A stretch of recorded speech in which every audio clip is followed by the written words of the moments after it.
transport system standards. The Indian stakeholder needs to work closely with the global standard development organizations, setting up of central planning authorities that would manage and provide single window clearances, monitor progress of such projects, and ensure compliances. The National Urban Transport Fund, which should be set up and given more teeth to ensure the polluter pays principle in the central fund. Ability to operate precision public transport on-time operations with a mix of public transport even within the limited degrees of dedicated right-of-way. This can be achieved by a combination of city providing good operating conditions and developing excellent ITS-based operational management. In addition to this, of course, there is a series of issues, but I'm sure they will be coming up as we go along. One of the other areas we would like to suggest is to move from the L1 concept of tendering to a T1 and L1 so that newer technologies keep getting tried. Friends, India is a land of emerging opportunities. Let's build partnerships to draw on these opportunities and drive the engine of this sector in an equitable and inclusive fashion. PhD Chamber endeavors to provide a platform for dialogue and build partnerships to draw on these growth opportunities. I, on behalf of the Chamber, pledge my support and believe that the deliberations during this summit would surely pave the way for a smarter India. I wish this summit all success. Thank you. Thank you so much, sir. It was such a great input for all of us. क्योंकि शायद हमारे देश में हम शोर मचाने में ज़्यादा एक्सपर्ट हैं, रोड खराब है, but I think now we are talking something positive and going to the next level. Now I would like to request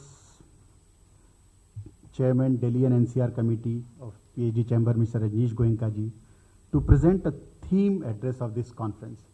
Mr. Rajneesh Goenka ji is also the national convener of BJP for small and micro entrepreneurs. He's been doing a great work day in and day out for taking these small entrepreneurs to the next level, जो कि हमारे देश का एक बहुत major role play करता है in terms of our GDP, in terms of giving employment to the more and more number of people. Mr. Rajneesh Goenka, give him a big round of applause.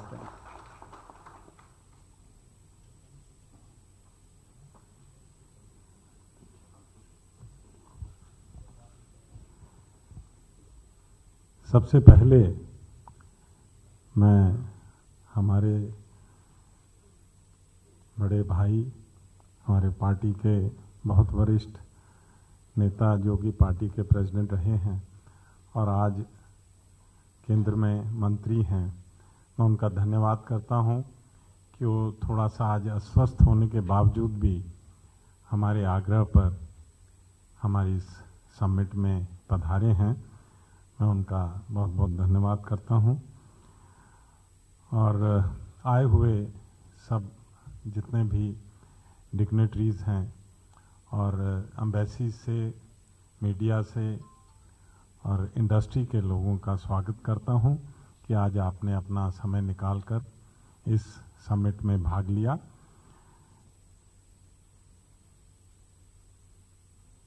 Gadkari ji के बारे में आप सबको बार बार बताने की ज़रूरत नहीं है। He is the man who was architect of Bombay Poona highway and the sea link. पर उसमें सबसे बड़ी जो चीज़ शायद आप सबको पता ना हो कि सरकार में जिस तरह के भ्रम होते हैं, मुझे अगर सही याद है तो जो दिल्ली बॉम्बे पूना हाईवे का जो टेंडर था या जो भी आई थी तो लगभग 33,000 करोड़ की आई थी। पर गडकरी जी ने अपने प्रयासों से, मेरा ख्याल है सर शायद 3600 करोड़ आया था, 1600 करोड़ में नीचे लाके इन्होंने वो एग्जीक्यूट कराया और रिकॉर्ड टाइम में कराया। और दूसरा, धन की उपलब्धि भी नहीं थी तो इन्होंने उसका भी अरेंजमेंट किया। मेरा ख्याल है, मैं चाहूँगा कि गडकरी जब बोलें तो थोड़ा उसके बारे में बताएं, क्योंकि जो राजनेताओं के बारे में एक भ्रांतियां हैं, पता लगना चाहिए कि गडकरी जी किसान भी हैं, एंटरप्रेन्योर भी हैं, किस तरह से उन्होंने अपनी जो एक स्किल्स थी उनको यूज़ करके और इस देश को प्रगति के पथ पे चलाया। और मोदी जी ने उसी हीरे को चुन के और इस कार्य के लिए लगाया है। ये हमारे राष्ट्र की एक बहुत बड़ी उपलब्धि और सौभाग्य है कि नेशनल ट्रांसपोर्ट पे गडकरी जी काम कर रहे हैं। We are privileged to have Mr. G.S. Bali, Honorable Minister of Transport, Government of Himachal Pradesh, Mr.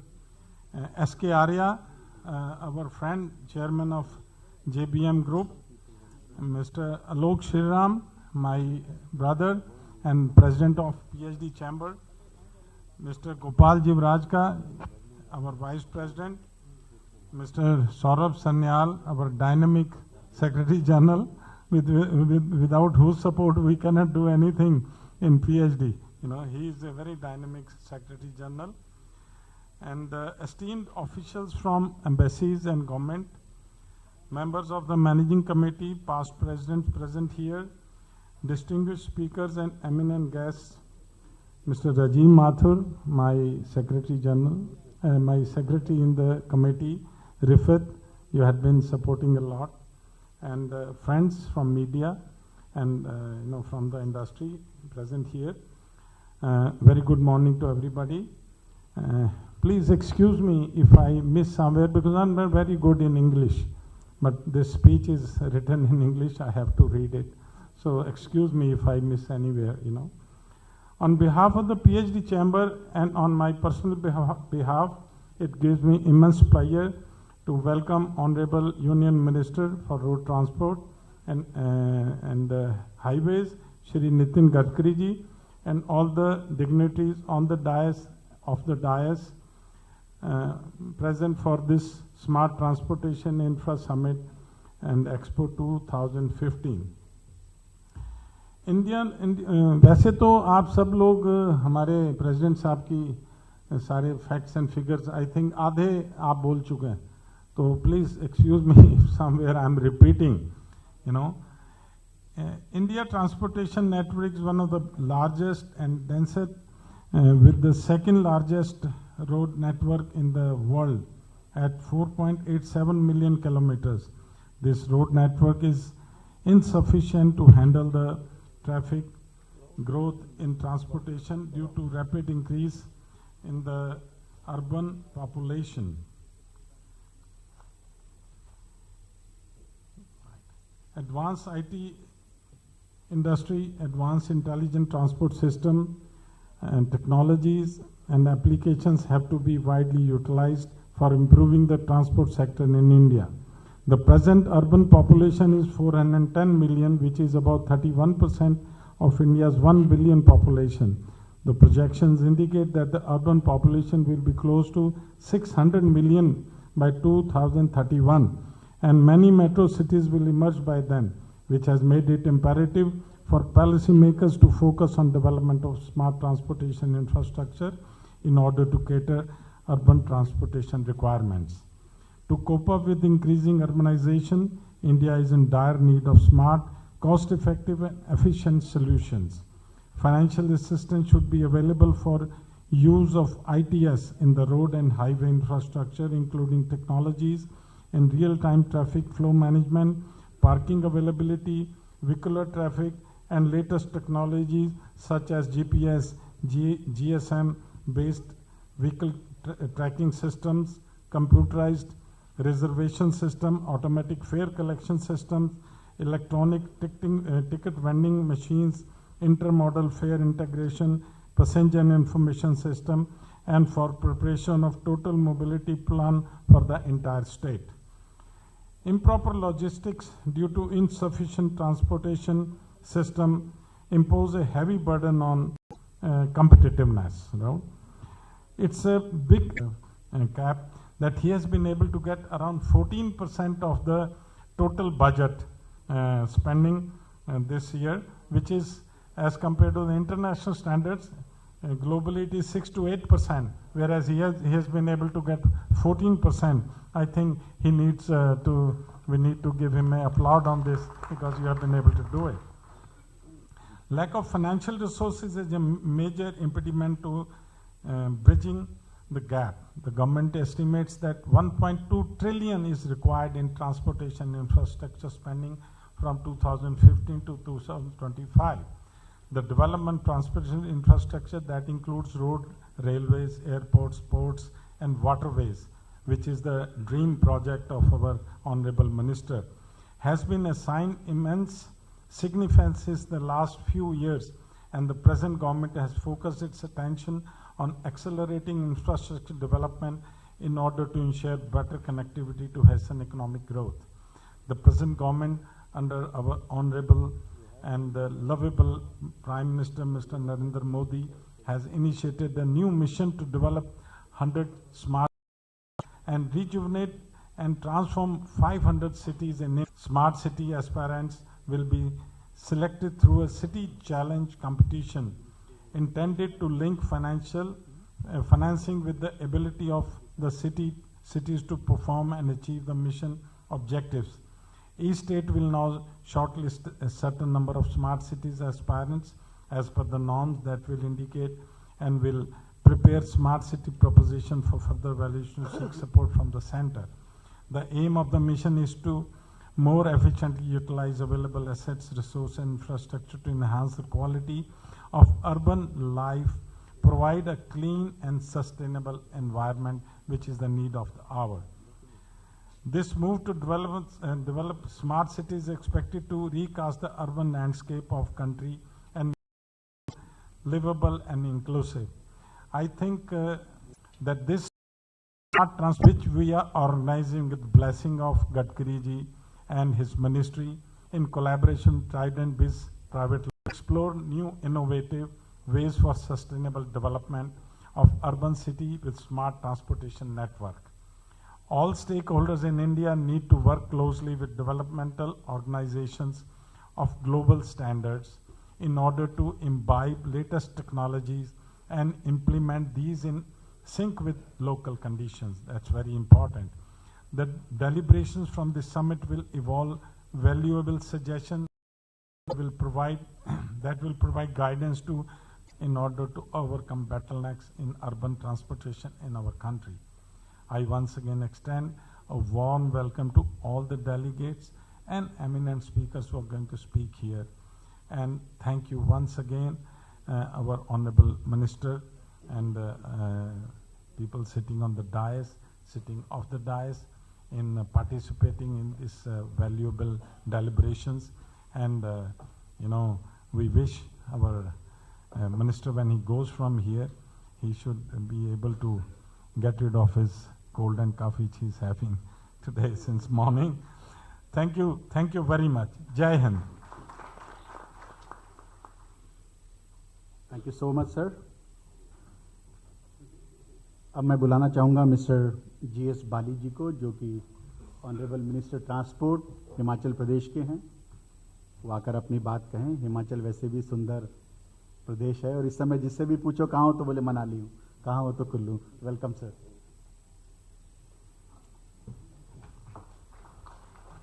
Respected Gadkari ji, Honorable Minister of Transport, Shipping, dynamic personality in politics, PhD Chambers Chairperson Mr. Alok Shriram, Rajesh Goenka ji, Chairman of the NCR, Shri Arya ji from JVM Group, and Mr. Gopal from PhD Chamber of Commerce, and holding the stage secretary from Goenka's Foundation School, and Mr. Goenka, and all the distinguished guests around, officials, friends from the media.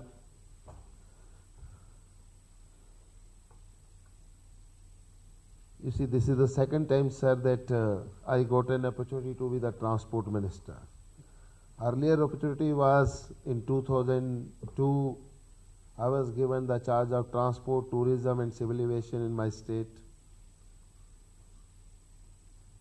I'm lucky that this time I have a minister like you in the Senate and politician in the country who understand business along with politics. But the update came just now that you are a Kisan also. So that's very, very important. Kisan, politician and having a sense of business also. That's why your decisions are quick and fast and effective. If you recollect, I came to see you about 3 months back. Why I am saying this? Because that not only I was impressed, but 3 junior ministers were sitting with me when you asked us to come and see you. So we went to the ministry. So those 3 junior ministers were with me and they said, sir, can we also come? I said, you also come? I am going for official meeting, you can join. So we had 20 minutes meeting with you. But after coming out, he said, we thought different. He is a wonderful minister. That was the impression. Effective decision that there and then. And the other day, my additional chief secretary PWD came to my chamber in Shimla and a few other senior officials at the lunch time. I said, निंदर वो यार मेरे railway over bridge का क्या हुआ? मैंने तुम्हें कहा था, मैंने गडकरी जी से मिला, मैंने उनको कहा रेलवे ओवर ब्रिज तुमने डाला नहीं डाला? कहता सर रेलवे ओवर ब्रिज तो मुझे याद नहीं है, मगर गडकरी जी ने 2 नेशनल हाईवे हमारे आने के बाद और दे दिए. So sir, I congratulate you for what you are doing, irrespective of it's a different political party government in the state. We are grateful, we are thankful. Another set of people, the bureaucrats, they met me at Kangra. I said, sir, what is the plan? I am going to Delhi. I frankly tell you, I also speak like Gadkari Sahab, what I have to speak, I speak. I was not to attend this meeting, had he will not be coming. So I decided he is coming, I must go understand what he is talking about this summit, smart transport system. So the few officers came. I said, I am going to attend this. So I am going to the transport ministry. So they told me, I asked in the other ministry, I have also 3-4 ministries. So I asked other ministry what is happening. The official comments were, something is happening, sir. So I asked, I am going to transport ministry. So they said, lot of things are happening. That is the difference between the functioning of a minister. So I need not to tell much about the minister. This is a summit brought by PhD. The subject is very interesting and useful. The speaker used the word sustainable. That's a word very, very important. You know, we in India are very scared of the criticism. Just now when Mr. Shriram said that L1 and T1, Minister Sahab was immediately saying what happened to Arnab Goswami in the evening.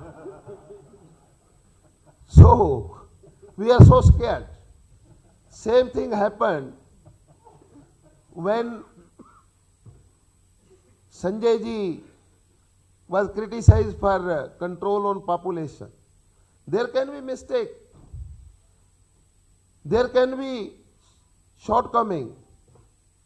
We should not be scared of the criticism. We should go ahead.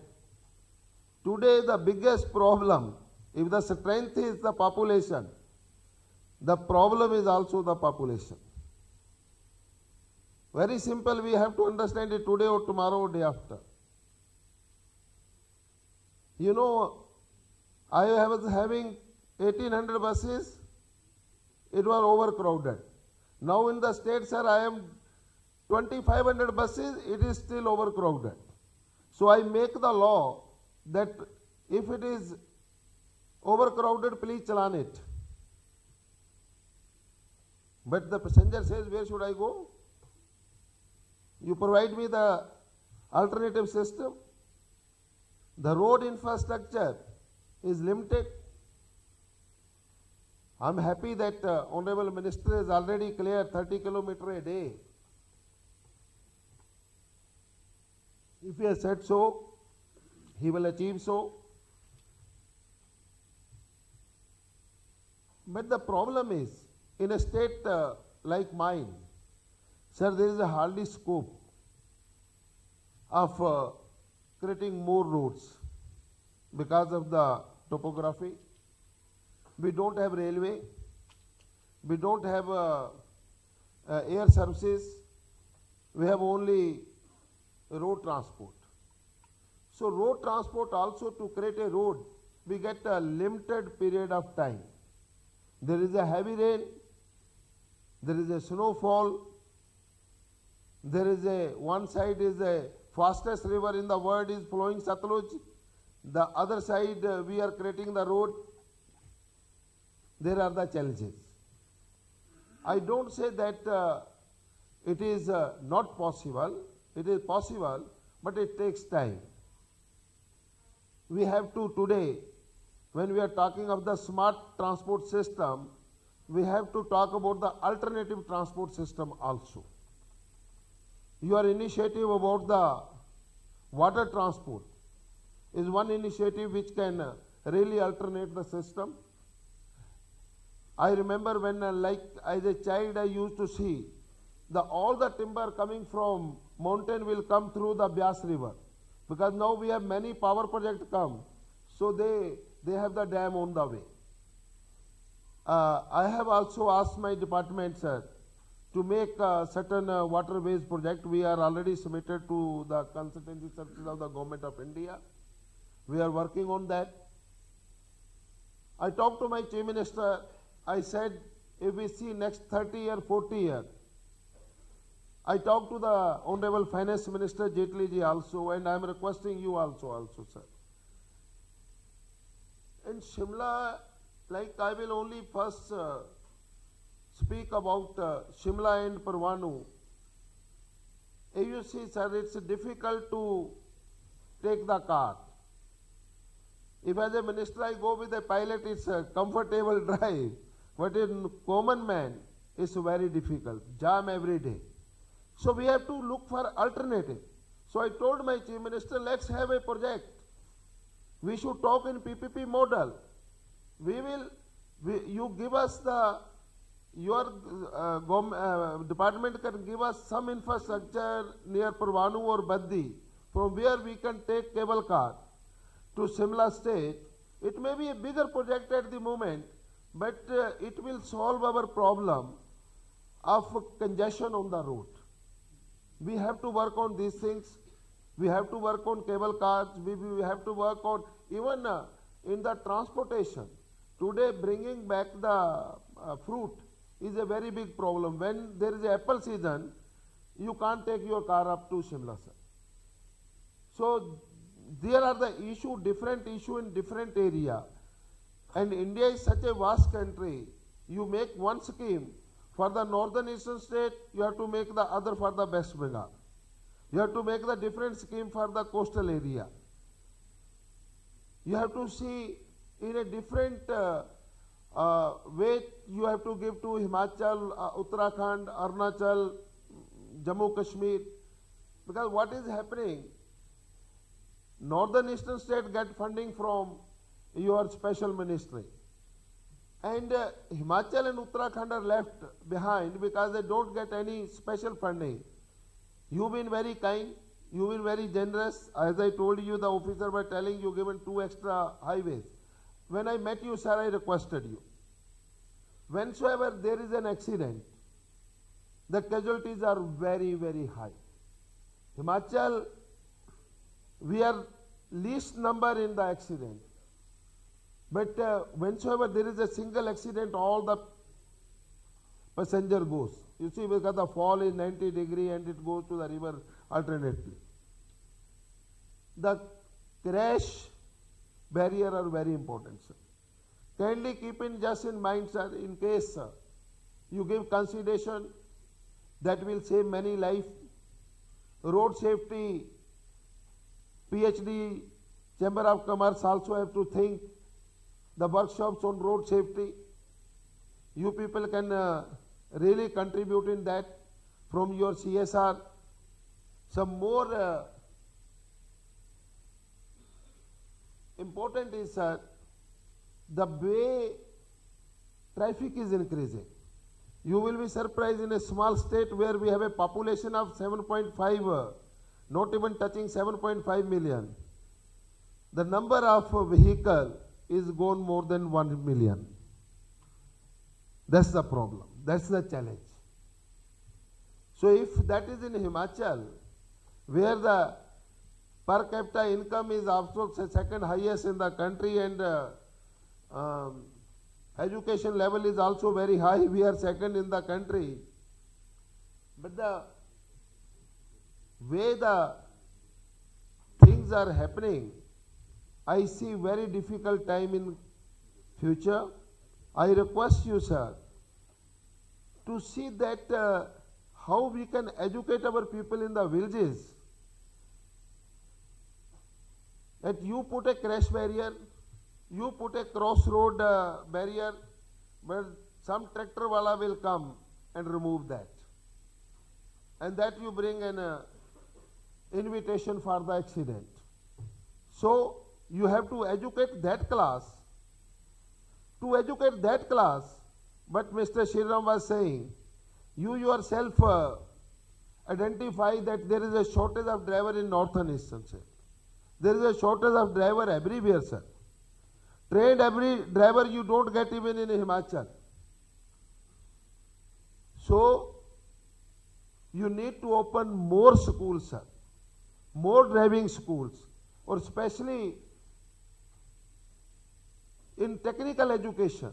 I have the technical education in the state is my subject. In my ITI, sir, I have started this subject of giving training to the driver for the heavy industry.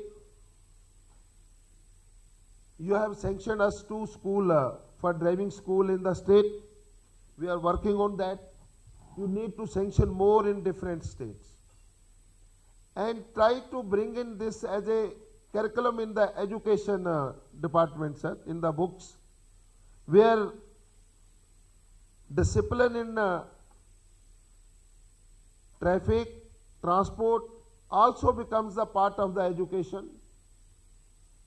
Our children, they understand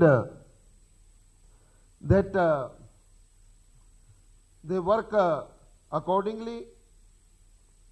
I wish PhD chamber and all the participants that their debate on this summit will go a long way, and wheresoever we as a state can participate, we will be happy. I will invite any investor to come to my state in PPP mode if they want to come. And I take this opportunity to invite the Honorable Minister also to my state. With this, I thank you very much, the President and the Chamber of Commerce. Thank you very much. Jai Hind, Jai Himachal. Thank you so much sir, आपने अपने मन की बात दिल से कही और शायद हम सब के लिए एक बड़ा सुखद मौका है कि एक मंत्री दूसरे मंत्री के बारे में अच्छी बात बोल रहा है. So nice to hear you sir, क्योंकि हम तो टीवी पे कुछ और ही देखते हैं, बट शायद हमारे लिए, मेरे लिए personally I think it's something very very great. I would like to request my president to have a moment to our guest, Mr. G.S. Bali. So can I request Mr. Bali to please come forward and इनके बाद में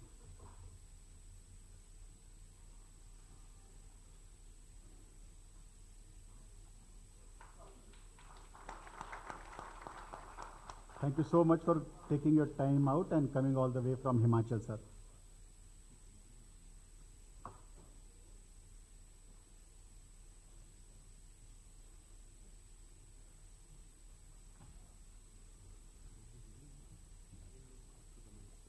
और आगे बढ़ते हुए मैं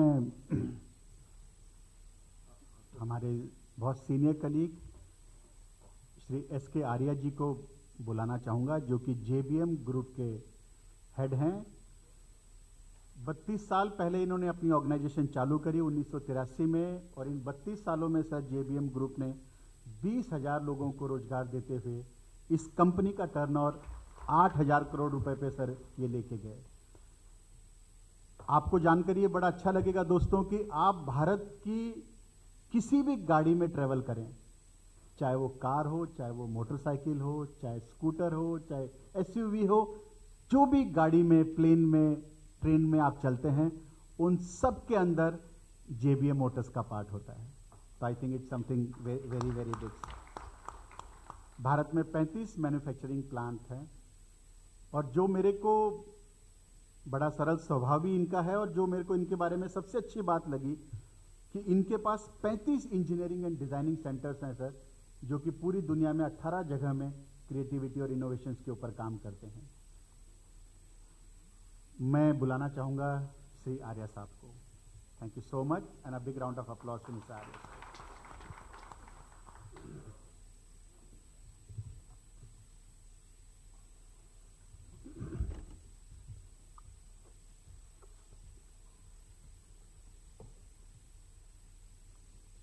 Honorable Minister for Road Transport and Highways, Government of India, Shri Nitin Gadkari ji, Honorable Minister Transport for Himachal Pradesh, Shri G.S. Bali ji, PhD President Alok Shri Ram ji, my dear friends, Mr. Anil Khetan, Mr. Goenka, Mr. Jivrajka, Mr. Shankar Goenka, and Mr. Sanyal.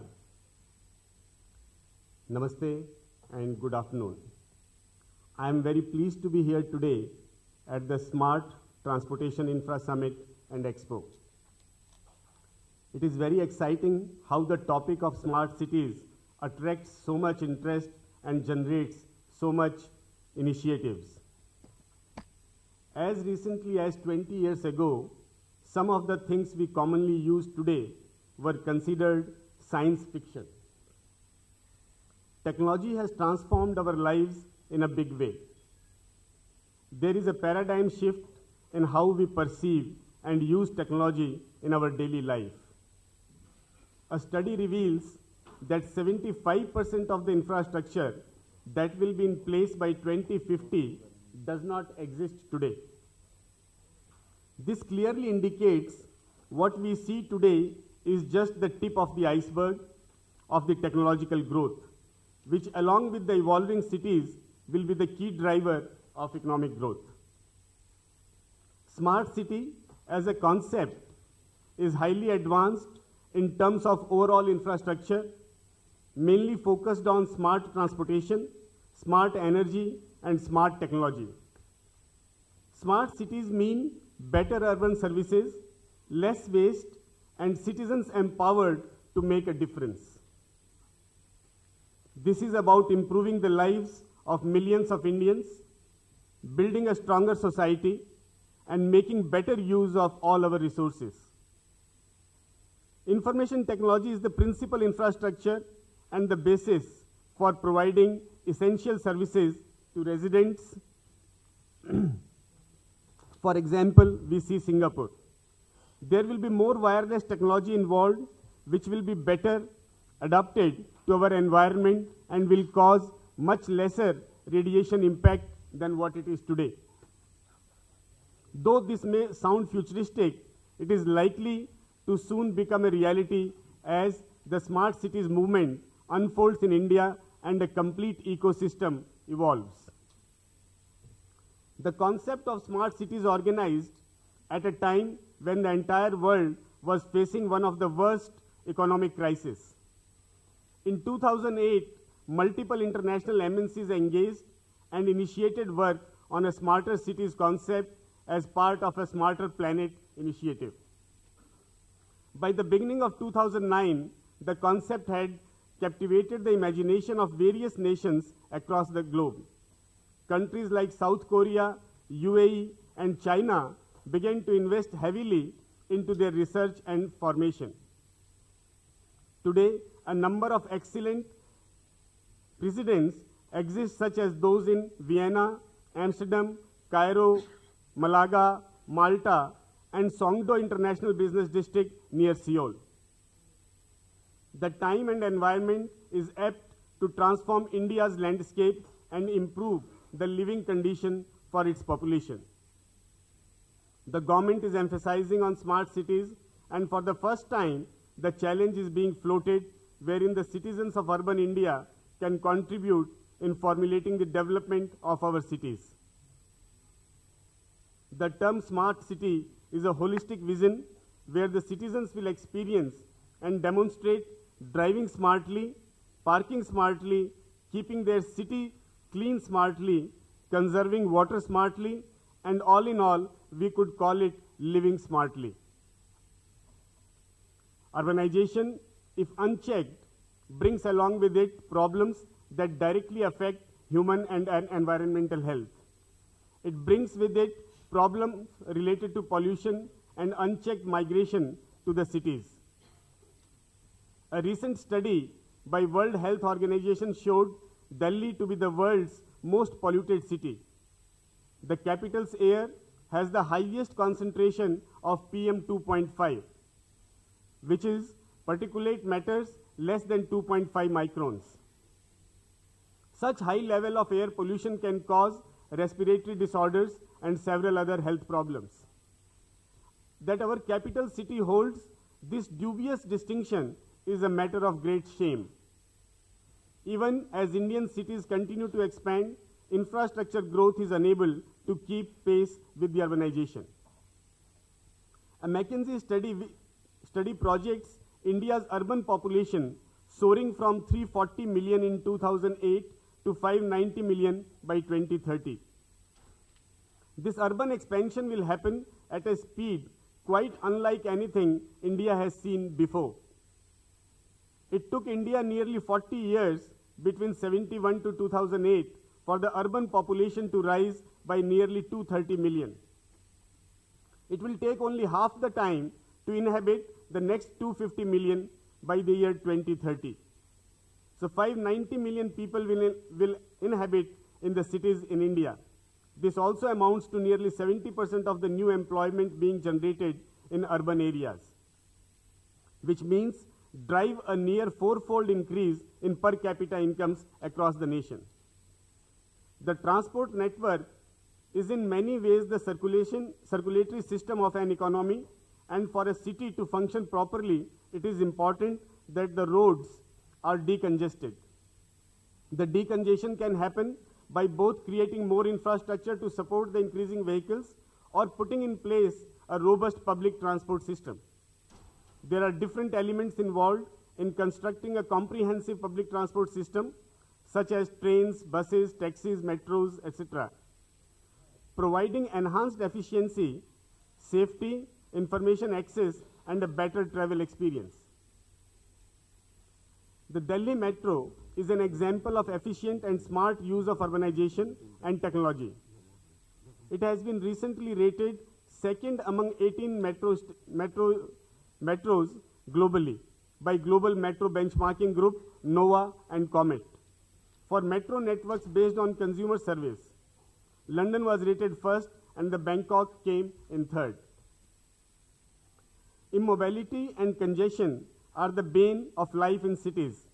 We need traffic management system that will be environment friendly and also help reduce chaos, waiting time of vehicles and transit time. We must ensure that the new airports, railway stations and metro stations reduce chaos and waiting time not just within the city but to public transport connecting various cities and states in the country. smart transport solutions, and green initiatives will go a long way to countering the harmful effects of pollution and climate changes. New project initiatives on green vehicles, running on ethanol, biodiesel, hybrid electric systems will be the future of India, where we as JBM are also committed to support and be a part of the government projects with latest technology. And just now we were hearing that the water bus, which is another such initiative and very close to Gadkariji's heart. Finally, smart urban mobility helps low-income residents. Efficient integrated transport systems can link urbanites to jobs and education and expand access to other opportunities.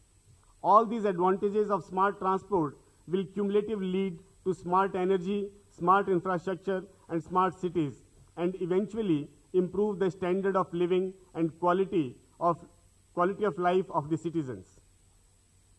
As a result, it is imperative that future cities include transport systems in their blueprint itself and not treat it as an independent entity. Now, as our government draws the contours of the 100 Smart Cities initiative, it remains to be seen how transportation, along with all other pieces, fits into the whole scheme of the things. Smart cities will lead to shared prosperity for the communities involved in building and sustaining them. With cities poised to invest now in infrastructure that will last for decades, huge opportunities lie ahead. But without major shifts in how we manage established as well as the rapidly growing cities, we risk losing out on the potential of urbanization to create more inclusive and prosperous societies. We must seize these opportunities. This is a time for building global momentum and commitment towards cities that are safe, sustainable, and prosperous for all. Thank you. Jai Hind. Thank you. Thank you so much, sir, for giving an insight about the smart cities. And now, can I request Radhika sir to present a moment to Mr. S.K. Arya, please. Friends, a big round of applause for Mr. Arya.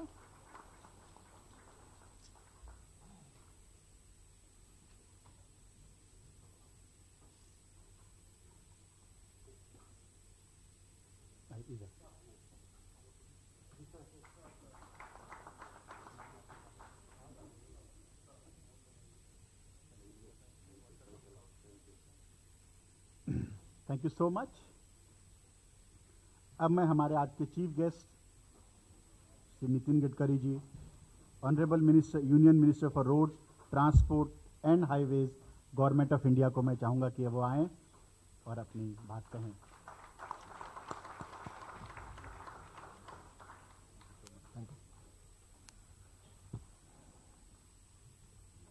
आज के इस कार्यक्रम में उपस्थित हिमाचल प्रदेश के transport minister आदरणीय GS बाली, हमारे PhD chamber के सम्माननीय प्रेसिडेंट आलोक श्रीराम जी, यहाँ उपस्थित रजनीश गोयनका जी, आर्य जी, उपस्थित सभी डिग्निटरीज और भाई और बहनों, मैं विशेष रूप से PhD चैम्बर को धन्यवाद दूंगा कि उन्होंने बहुत बड़े इम्पोर्टेंट विषय पर आज ये समिट आयोजित किया है। ये बात जरूर है कि हमारे देश में आने वाले समय में ये ट्रांसपोर्ट सेक्टर में देश की आवश्यकता भी है और देश की इकोनॉमी में नए रोजगार निर्माण करने की भी आवश्यकता है। सबसे पहले हमको यह समझना होगा कि 47 के बाद हमारे देश में जो इकोनॉमिक थिंकिंग चलते रहे उसमें 3 मुख्य विचार प्रवाह थे। एक जो विचार प्रवाह था वो कम्युनिस्ट विचारधारा का था, दूसरा सोशलिस्टिक विचारधारा का था और तीसरा विचार प्रवाह पूंजीवादी अर्थव्यवस्था को विकसित करने के बारे में था। चाइना और रशिया का अनुभव देखकर कम्युनिस्ट व्यवस्थाएं अब हमारी अपेक्षाओं को पूरी नहीं कर सकती, वर्ल्ड में ये सिद्ध हो गया है। जिन देशों ने सोशलिस्टिक थिंकिंग स्वीकार किया था, उनका भी इकोनॉमिक ग्रोथ काफ़ी रुकी हुई है, वो भी आगे जा नहीं पाए। और जिन्होंने लिबरल इकोनॉमी के आधार पर पूंजीवादी अर्थव्यवस्था को स्वीकार किया था, वो भी समस्याओं से घिरे हुए हैं। तो स्वाभाविक रूप में हमारे स्वाधीनता के 65 साल के बाद ये प्रश्न खड़ा होता है कि हमारे देश के विकास के लिए हमको किस इकोनॉमिक थिंकिंग को लेकर आगे जाना चाहिए। और इसलिए सबसे महत्वपूर्ण बात यह है कि हमारे देश में कुछ अच्छी टेक्नोलॉजी है और कुछ बाहर से लाने की आवश्यकता है। मोटे तौर पर अगर कहा जाए तो ज्ञान, विज्ञान और तंत्र विज्ञान, जिसको हम नॉलेज कहते हैं, नॉलेज एंड टेक्नोलॉजी ये हमारी शक्ति है, पावर है। और conversion of knowledge and technology into wealth, ये हमारी भविष्य की विजन है। अगर हमारी गरीबी, भुखमरी और बेरोजगारी दूर करनी होगी तो ज्ञान, विज्ञान, तंत्र विज्ञान, इसका कन्वर्शन वेल्थ में कैसे होगा, इसकी हमको नीतियां अपनानी होगी। और इसलिए स्वाभाविक रूप से हमारे देश को विकास करने के लिए बेरोजगारों को रोजगार देने वाली, गरीबी दूर करने वाली और स्वदेशी तंत्र विज्ञान को विकसित करने वाली, हमारे देश की निर्यात बढ़ाने वाली और विशेष रूप से समतोल विकास करने वाली, जिसमें सभी देश के विभाग को उसमें निश्चित रूप में विकास का बराबरी का मौका मिले, ऐसी आर्थिक नीति का विकास करने की आवश्यकता है। मुझे ऐसा लगता है कि इसमें सबसे इम्पोर्टेंट जो है वो जो इंफ्रास्ट्रक्चर है, ये हमारे देश के विकास के लिए सबसे महत्वपूर्ण विषय है। मैंने अपने यहाँ ऑफिस में अमेरिकन प्रेसिडेंट जॉन केनेडी का एक प्रसिद्ध वाक्य लिखकर रखा है। जॉन केनेडी ने ये कहा था कि American roads are not good because America is rich, but America is rich because American roads are good. और इसलिए मुझे ऐसा लगता है कि रोड सेक्टर के बारे में हमारे देश में काफ़ी काम करने की आवश्यकता है।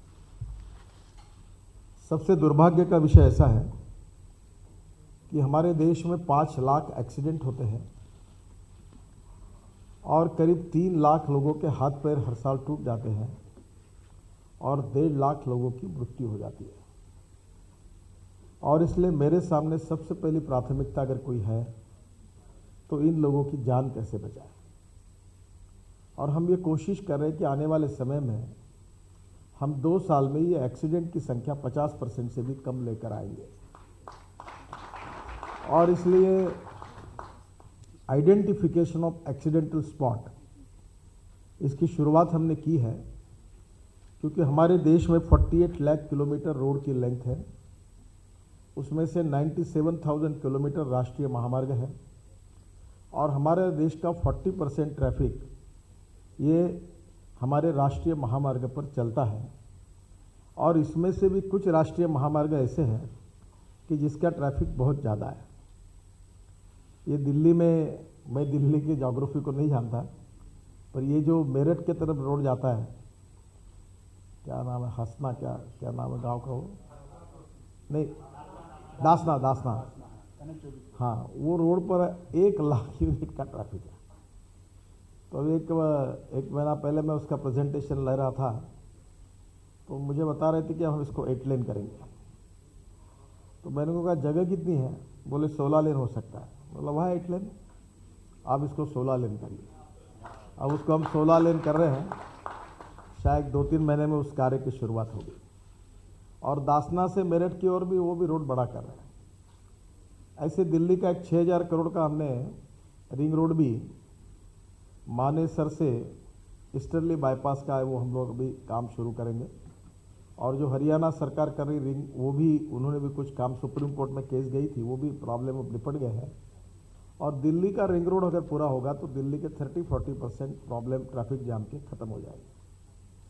पर यह बात जरूरी है, जैसे मिनिस्टर साहब कह रहे थे कि रोज संख्या बढ़ रही है, जैसे परिवार नियोजन की समस्या है, वैसे ये गाड़ियां खरीदने का भी इतना प्रमाण है अब हम कहें कम खरीदी करो तो आर्य साहब कहेंगे हमारा धंधा क्यों चौपट कर रहा है। दुनिया के साथ देखो, कोई भी रेसिशन है, कुछ भी है, लोग गाड़ियां खरीदते हैं। तो एक नई नीति हम बना रहे हैं कि जो पुरानी गाड़ी सरेंडर करेगा उसको हम कुछ इंसेंटिव दे सकते हैं। क्या पुरानी गाड़ियों से हम लोग प्रोसेसिंग करके ऐसी इंडस्ट्रियल एरिया बनाना चाहते हैं कि उन गाड़ियों के मटेरियल को हम लोग रिसाइकलिंग करें और कुछ पैसा उनको दें, क्योंकि एक गाड़ी नई खरीदी करते हैं तो सरकार को 95,000 फायदा होता है मिनिमम। तो एक गाड़ी अगर कोई भंगार में निकालता है तो उसको थोड़ा बहुत इंसेंटिव देकर इसकी कोई इंडस्ट्री खड़ा करके लोग अब पुरानी गाड़ियां बेचे, ऐसी कोई नीति बनाने के बारे में हम अध्ययन कर रहे हैं। अब स्वाभाविक रूप से रोड सेक्टर में मैं कुछ ज़्यादा कहूँगा नहीं, हमने काफ़ी अच्छा अभी कार्य शुरू हुआ है। पिछले साल में पीपीपी मॉडल में केवल 5 प्रोजेक्ट हुए थे, अब हमारे 3 महीने में ही करीब 15,000 करोड़ के 8 प्रोजेक्ट पीपीपी मॉडल में शुरू हो गए हैं और सभी कंपनियां फिर से काम में लगी। बीच में हालत ठीक नहीं थी। करीब 3,80,000 करोड़ रुपए के प्रोजेक्ट्स टेकअप हुए थे। लगभग 95% प्रॉब्लम हमने सुलझा लिया है और सीमेंट इंडस्ट्री और स्टील इंडस्ट्री को अगर ऑर्डर मिल जाएंगे तो देश की इकोनॉमी आगे जाएगी। तो हमारा रोज प्रयास है कि हम कितने ज़्यादा काम कर सकें। हमारा टारगेट ये है, मैं कमिटमेंट नहीं कह रहा हूँ, टारगेट ये है कि 5 साल में हम 5 लाख करोड़ के कम से कम काम करें। 5 लाख करोड़ के। अब हमारा प्रॉब्लम, हमारे पास पैसे की कमी नहीं है, हमारा प्रॉब्लम है हमारे बीच में कैपेसिटी बिल्टअप करने की ज़रूरत है। जो डीपीआर बनते हैं वो अगर जल्दी बने और डीपीआर बनने के बाद लैंड एक्विजिशन के कार्य को अगर तुरंत शुरुआत हो जाए और फॉरेस्ट एनवायरनमेंट क्लियरेंस, रेलवे ओवरब्रिजेस, बाकी जैसे प्रश्न हैं उसके क्लियरेंसेस अगर टाइम बाउंड मिल जाएंगे तो हम काम की गति बढ़ा सकते हैं। ये जो फाइनेंशियल मॉडल है ये आप लोग समझ सकते हैं, इसलिए आपको मैं बताना चाहूँगा। हमारे पास 42,000 करोड़ का बजट है और 70,000 करोड़ रुपए हम टैक्स एग्जेम्प्टेड बॉन्ड रेज कर सकते हैं। हमारा टोल कलेक्शन 7 से 8,000 करोड़ है और अगर हम 15 साल के लिए अगर इसको सिक्योरिटाइज करेंगे तो हमको 1,20,000 करोड़ रुपए मिल सकते हैं।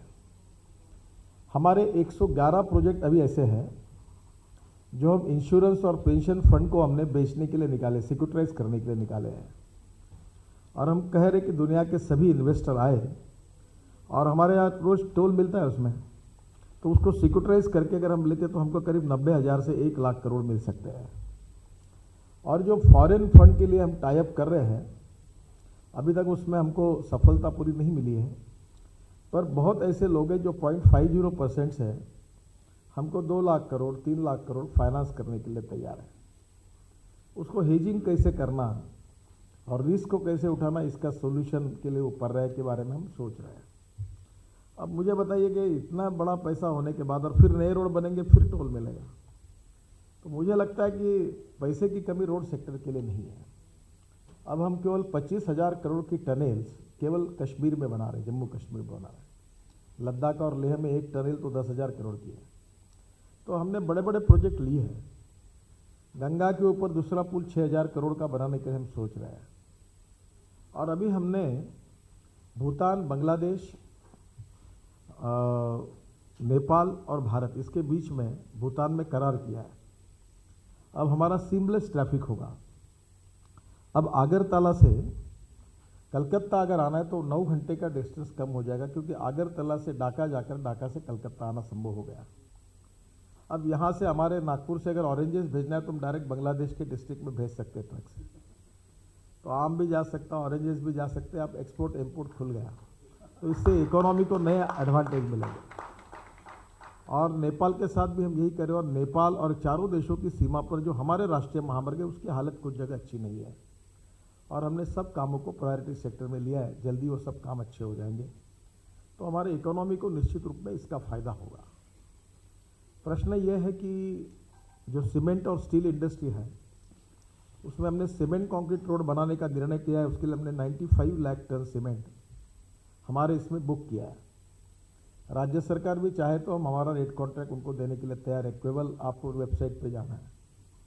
और जो सीमेंट का रेट मिला है वो 120, 130 और 140 रुपये मिला है। तो टैक्स एक्स्ट्रा है, ट्रांसपोर्ट टैक्स एक्स्ट्रा है। क्योंकि जब मैंने सीमेंट में कहा था कि हम लोग सीमेंट कॉन्क्रीट रोड बनाएंगे, तो सीमेंट वाल ने तुरंत 300 रुपये बैग 350 रुपये कर दिया। तो मैंने बुलाकर कहा कि आपकी बात ठीक नहीं, नहीं हमने कुछ नहीं किया। ठीक है, आप नहीं सुनते तो बढ़ाओ। और मैंने उनको बता के रखा कि 10 भारत सरकार की सीमेंट कंपनी, उसमें से 7 बंद है। और मैंने कहा आप बढ़ाओ रेट, मैं 10 कंपनियों को ऑपरेशन एंड मेंटेनेंस के आधार पर प्रोडक्शन के लिए लूंगा और 100 रुपये में सीमेंट बेचकर तुम्हारा पूरा बैंड बाजा बजा दूंगा अगर तुम गड़बड़ करो। तो अभी सीमेंट के मार्केट में हालत ठीक है। अब हम स्टील के लिए भी वही किया है। तो हमारी नीति है कॉस्ट ऑफ कंस्ट्रक्शन को कम करो और क्वालिटी ऑफ कंस्ट्रक्शन को बढ़ाओ। तो इनोवेशन एंड इन टेक्नोलॉजी हमने लाया है। हम सॉइल स्टेबलाइज करने की टेक्नोलॉजी लाई है, प्री कास्ट फैब्रिकेटेड ब्रिजेस की लाई है, प्री कास्ट कॉन्क्रीट ब्रिजेस की हमने लाई है। हम लोग बिटुमिन रोड को कन्वर्ट करके कॉन्क्रीट रोड के लिए आ रहे हो। इसमें सबसे इम्पोर्टेंट चीज़ है वो है इसके टेक्निकल कोर्स। दुनिया बहुत बदल चुकी है। जो यूके का कोड है, अमेरिका का कोड है, जापान और जर्मनी का कोड है, जैसे हम रोड बनाती है, बिल्डिंग बनाते हैं, स्ट्रक्चरल डिजाइन, इसका कोड है। तो हमारे इसमें रोड सेक्टर में जितना काम होना चाहिए उतना नहीं हुआ है। और इसलिए मैंने एक कमेटी अपॉइंट की है। 7 तारीख को उसकी मीटिंग है, जल्दी मुझे रिपोर्ट आएगा। उसमें एल&टी के प्राइवेट सेक्टर के अच्छे अच्छे लोगों को लिया है। और मैं road, bridges, flyovers, tunnels, immerse tunnel, इसके सब के कोड को इंटरनेशनल स्टैंडर्ड का बनाना चाहता हूँ। ये बनाने से कॉस्ट ऑफ कंस्ट्रक्शन 15 से 20% कम होगी, क्वालिटी ऑफ कंस्ट्रक्शन इंप्रूव होगी। और प्लास्टिक जैसे वेस्ट मटेरियल है या आयरन स्लैग में, ये आयरन ओर में आयरन स्लैग निकलती है, पहाड़ है उसके पड़े हुए जमशेदपुर और हर जगह पर। हमारे एक इंडियन इंजीनियर ने ऑस्ट्रेलिया में इसकी एयर स्ट्रिप बनाई, रोड बनाए, और उनको बहुत बड़ा अवार्ड ऑस्ट्रेलिया में मिला है। मैंने उनको बुलाया और उस आयरन स्लैग को अभी हमने सर्टिफाई किया है। तो इन्वायरमेंट पॉइंट ऑफ व्यू अब लाखों करोड़ों टन ये अवेलेबल है। तो ये अगर हम यूज़ करेंगे तो कॉस्ट ऑफ कंस्ट्रक्शन कम होगी। कई जगह तो ये फ्री ऑफ चार्ज अवेलेबल है, वो चाहते हैं डिस्पोजल हो जाए। और ये सीमेंट में भी 80% जाती है। ये अलीबाग में JSW का जो सीमेंट प्लांट है उसमें वो 80% ऑयल स्लैग यूज़ करते हैं। उसके बाद उन्होंने जो सीमेंट रोड कोट किया 120 रुपये पर बैग। तो स्वाभाविक रूप से फ्लैश 35 to 40% जाती है। तो हमारे यहाँ इन्वायरमेंट के हिसाब से भी हम लोग वेस्ट मटेरियल को कैसे यूज़ करें। और विशेष रूप से जो नक्सलाइट एरिया है वहाँ ज़्यादा समय काम करने में अड़चन है, वहाँ हम कोशिश करें कि हम लोग इसको प्रीकास्ट फैब्रिकेशन, प्रीकास्ट कंक्रीट में कैसे करें। छत्तीसगढ़, मध्य प्रदेश, महाराष्ट्र, आंध्र, इसमें वो भी काम हम कर रहे हैं। और रोड सेक्टर में PPP भी अब अच्छा है। L&T के चेयरमैन मेरे पास मिलने के लिए आए थे, नाइक साहब। वो मुझे कह रहे थे कि आपकी सरकार आने के समय पहले ही हमने 1 महीना पहले ही हमारे बोर्ड में निर्णय किया था कि अब हम रोड का कोई काम नहीं करेंगे। बहुत हालत हमारी खराब हो गई थी। पर आपकी सरकार आई, थोड़ा से हमको आस आई। पर अब मुझे खुशी है कि अब काम करने लगे और करीब 9 प्रोजेक्ट 15,000 करोड़ के L&T ने लिए और फिर से जोरों से काम शुरू किया। तो मैंने उनको कहा छोड़ो कल की बातें, कल की बात पुरानी, नए दौर से लिखेंगे हम नई कहानी। मतलब छोड़ दो उस बातों। और अब लोग सेक्टर आ रहा है, और इसलिए रोड सेक्टर में बहुत कुछ बताने लगे, पर मैं उसमें समय नहीं गवाऊंगा क्योंकि वो कभी ना कभी आपके पास जानकारी आती है। तो रोड सेक्टर में अच्छा काम होगा। और 2 साल में 30 किलोमीटर का टारगेट हमने रखा है। और मुझे लगता है कि हम 30 के ज़्यादा ही जा पाएंगे, पर 30 किलोमीटर हम लोग निश्चित रूप से कर पाएंगे। रोड सेक्टर में एक्सीडेंट्स के बारे में मैंने आपको कहा था। दूसरा, हम लोग रोड सेक्टर में 2 बातें करें जिसमें मैं आपका ध्यान आकर्षित करूंगा। हम बाईपास नहीं बना पा रहे क्योंकि क्या है कि कॉस्ट ऑफ लैंड एक्विजिशन बहुत बड़ी है। नए एक्ट के कारण मेरे डिपार्टमेंट में जो लैंड एक्विजिशन कॉस्ट 70,000 करोड़ थी, वो 1,80,000 करोड़ रुपये हुई है। अभी दिल्ली से जयपुर अगर एक्सप्रेस हाईवे निर्माण करने के लिए मैं सोचता हूँ तो मुझे 17,000 करोड़ रुपये लैंड एक्विजिशन को लगते हैं। तो ये स्वाभाविक रूप से फिर हमारे, मैं तो किसान हूँ और मुझे लगता है मिलना चाहिए किसानों को भी कीमत। क्योंकि हमारी इंडस्ट्री में कैसी मानसिक स्थिति है, अगर फैक्ट्री लेट हुई तो हम लोग रेट बढ़ाकर मशीन खरीदते हैं, अगर वो ज़्यादा लेट हुआ नहीं ले पाए हम तो हमको जुर्माना देते हैं, वो भी भरते हैं। सब जगह पर हम चार्जेस भरने के लिए तैयार हैं, पर जब जमीन चाहिए तब फुकट में चाहिए या सस्ते रेट में चाहिए। कितना भी बड़ा इंडस्ट्री स्टोर, उसको जमीन बड़ी सस्ते में चाहिए। किसान को देते समय जब बात आती है बोलता सरकारी रेट पे हमको दो, और जब आपको सबसे अच्छी मशीनरी चाहिए, आर्य साहब गलत नहीं ना मेरा, तब आपको इटालियन कंपनी चाहिए, जर्मन कंपनी चाहिए, यू आर रेडी टू पे मोर 3 times मोर। तो मुझे लगता है कि मैंने हमारे सेक्रेटरी को कहा कि देखो, अगर आपकी लैंड एक्विजिशन कॉस्ट बढ़ेगी तो हम लोग कॉस्ट ऑफ कंस्ट्रक्शन कम करें, एस्केलेशन कम करें, जो लिटिगेशन कम होगा तो प्रोजेक्ट जल्दी होगा, उसकी कॉस्ट कम करें। तो मुझे लगता है कि लैंड एक्विजिशन में ज़्यादा पैसा देना, ये थोड़ा बजट दिख रहा है, पर इससे हमारा escalation, interest cost, construction of cost, over rates कम हो जाएंगे। और ये करना भी चाहिए क्योंकि जिसकी ज़मीन है उसको भी हम लोग सेटल करें। तो मुझे ऐसा लगता है कि रोड सेक्टर में अभी ये जो बाईपास के लिए है, कल ही हमारी 3 घंटा प्राइम मिनिस्टर के साथ मीटिंग हुई। ये सूरत में एक बाईपास बना है और 0 कॉस्ट पर बना है। वो बड़ा इनोवेटिव मॉडल है कि जो बाईपास बना है उसी को उन्होंने किसानों को इन्वॉल्व करके उनको ज़मीन डेवलप करके थी, उसकी कॉस्ट कैच की है। नई मुंबई में एयरपोर्ट बन रहा है, उसमें भी वह किसान ज़मीन दे रहे हैं और किसान आके बोलते कि हमारी ज़मीन लो। तो हम लोग कुछ बाईपास के लिए ऐसे मॉडल्स तैयार करें जहाँ रोड में ट्रांसपोर्ट नगर बने, pre cooling plan, cold storage, food grains के लिए गोडाउन्स बने, ट्रांसपोर्ट नगर में ट्रांसपोर्ट के ऑफिसेस आए, पूरा ट्रांसपोर्ट शहर के बाहर जाए, और वहीं ट्रक के मेंटेनेंस के शॉप बने, पेट्रोल डीजल पंप बने, ताकि ये बाहर के बाहर हो जाए। और pre cooling plant, cold storage और सब करके अगर ये बन गया तो ये बहुत बड़ा राहत लोगों को भी मिलेगी और उससे इकोनॉमिक वायबिलिटी आएगी। अभी पॉलिसी नहीं बनी, पर कोशिश करें कि 40% हम डेवलप करके किसान को दे दें ताकि वो अच्छे कॉस्ट पे बेच सके। 40% बेचकर हम लोग हमारे रोड के लिए कॉस्ट के लिए उसके लिए मदद लें, और 20% हम लोग उसके इंफ्रास्ट्रक्चर को डेवलप करने के लिए खर्चा करें। अब ऐसे अलग अलग इनोवेशन पे काम कर रहे हैं, आप लोग भी सोचो और कोई नए पढ़ रहे होंगे तो हमें बताएं। हम 1200 रोड के बाजू में रोड साइड एमिनिटीज़ बना रहे हैं, 35 एकड़ और 50 एकड़। उसमें पेट्रोल पंप है, डीजल पंप है, होटल्स है, रेस्टोरेंट्स है। उसको नाम अभी रखा नहीं है, पर हाईवे विलेज है, क्योंकि विलेज इकोनॉमी को मदद करने वाला चाहिए। जैसे अभी हिमाचल में बनाएंगे तो आपके सेब के बारे में अच्छा ताज़ा फ्रूट्स वहाँ होंगे, ऑर्गेनिक फ्रूट्स वेजिटेबल्स होंगे, वहाँ की मिठाई होगी, वहाँ का हैंडलूम होगा, वहाँ का हैंडीक्राफ्ट्स होगा, वहाँ के रेस्टोरेंट होंगे, वहाँ का फूड होगा, तो ये वहीं के लोगों को रोजगार मिले। तो ये रोड साइड एमिनिटीज़ हम 1200 बना रहे हैं।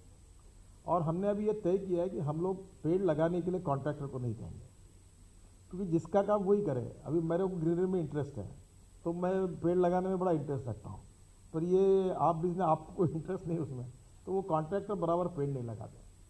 तो 0.5% से 1% कॉस्ट इसमें हमने एस्टिमेट कॉस्ट पकड़ी। मैंने कहा ये पैसा अलग निकालो। अब हमारे पास 1000 करोड़ रुपए है, और हमने जैसे अभी रोड कॉन्ट्रैक्टर तैयार कर रहे हैं, तो अगले महीने में दिल्ली में कॉन्फ्रेंस कम से कम 1000 रोड के बाजू में जिनके पास नर्सरी है और वहाँ कौन सी ट्री चल सकती है उस प्रकार की ट्री लगाकर हम पूरे नेशनल हाईवे को ग्रीन करने के लिए, पेड़ों को ट्रांसप्लांट करने के लिए हम करीब 1000 कॉन्ट्रैक्टर खड़े करके उनको रोजगार भी मिलेगा, वो अपनी नर्सरी भी चलाएंगे, वो पेड़ को मेंटेन भी करेंगे और ग्रीनरी भी खड़ी करेंगे। तो ये इसके लिए हमने नया नेटवर्क खड़ा करने के लिए सोचा है। रोड में मुझे लगता है कि निश्चित रूप से जो विषय थे कैसे कठिन थे। अभी दिल्ली से जयपुर रोड था, मैं जब मंत्री बना तो 55 फ्लाईओवर में से 3 बने थे और 52 बंद पड़े थे।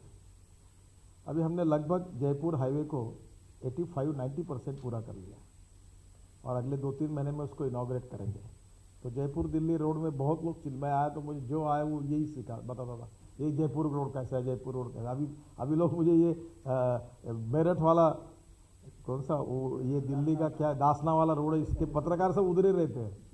ये सब इंटरव्यू होने के बाद आके पूछते हैं अरे हमारा रोड कब बनेगा, 2-2 घंटा खराब हो रहा है, क्योंकि मैक्सिमम यमुना के पार उधर रहते हैं। तो वो नेचुरली ट्रैफिक जाम के कारण प्रॉब्लम है। इसके लिए इम्पोर्टेंट चीज़ है कि हम हर शहर का ट्रैफिक का जो पूरा पार्ट है उसका एक इंजीनियरिंग स्टडी करें और इसलिए नेशनल रिसर्च रोड ऑर्गेनाइजेशन जो है उससे मैंने नागपुर का एक बार 15 साल पहले कराया था, उससे हमारा ट्रैफिक काफ़ी इम्प्रूव हुआ। अभी एक सॉफ्टवेयर डेवलप किया है हमने, वो हम खरीद रहे हैं, और उसमें केवल आपने डाटा अगर दिया तो हर शहर के प्रॉब्लम सामने आ जाएंगे। और छोटी छोटी गलतियाँ हैं, वो धौला कुआं के पास मैं रोज़ एयरपोर्ट पे आता हूँ, रोज़ मुझे कभी भी सुबह आता हूँ 10 बजे की मीटिंग रहती है, मैं 1 घंटा आके मेरा 1.5 घंटा खराब होता है। तो मैं रोज़ पूछता हूँ कि ये क्या है, छोटी गलती हो जो नहीं, यहाँ से वो आपकी मेट्रो पलटती है, और वहाँ से मिलिट्री का जो मानकेश्वर स्टेडियम वहाँ से आ गया धौला कुआं, तो हर बार ट्रैफिक जाम रहता है। ऐसे स्पॉट्स हैं, एक्सीडेंटल स्पॉट और ट्रैफिक जाम स्पॉट्स का रिसर्च करके स्टडी करना चाहिए।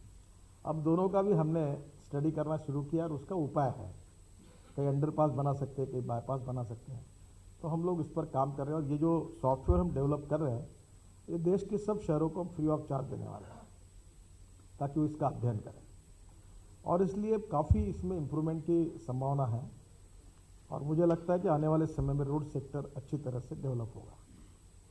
अब इसमें से 2 इम्पॉर्टेंट चीज़ें हमारे देश के लिए है, वो जो मैं जिसका जिक्र बार बार करता हूँ, वाटर ट्रांसपोर्ट का है। हमारे देश में हमारी सरकार ने, क्योंकि पार्लियामेंट को अधिकार है वाटर ट्रांसपोर्ट को मान्यता देने की, तो हमारे देश में 5 वाटरवेज को सरकार ने, पार्लियामेंट ने मान्यता दी है। उसमें से एक गंगा है, एक महानदी है, एक ब्रह्मपुत्र है, एक बंकिंगहम कैनाल है और एक केरल का है। ऐसे 5 है। उसमें से गंगा का काम हमने अभी शुरू कर दिया है। वाराणसी में हम मल्टी मॉडल हब बना रहे हैं, ज़मीन एक्वायर्ड हो गई है, आने वाले 2 महीने में उसका कार्य शुरू हो जाएगा। हल्दिया में हम लोग मल्टी मॉडल हब बना रहे हैं, और एक साहिबगंज झारखंड में भी हमने ज़मीन एक्वायर्ड की, वहाँ बना रहे हैं। और गंगा का काम जो है जल्दी शुरू हो जाएगा। जो महानदी है उसमें कोल का ट्रांसपोर्ट हो जाएगा, और हम लोग करीब 200 मिलियन टन कोल ट्रांसपोर्ट उस पर्टिकुलर एरिया से कैसे देश में कर सकते हैं, वाटरवेज से हम लोग उसके लिए अध्ययन कर रहे हैं। कल मैकेंजी ने मुझे 2.5 घंटा उसके ऊपर प्रेजेंटेशन दिया था। मैं आपसे रिक्वेस्ट करूंगा कि एक आधे बार आप ये अपॉर्चुनिटीज़ इन वाटर ट्रांसपोर्ट में, इसमें जो कंसल्टेंट के रिपोर्ट है इसका अध्ययन आप जैसे चैम्बर में करिए, इसमें ह्यूज पोटेंशियल है। तो ये 5 वाटरवेज अभी इसका काम हमने शुरू किया है।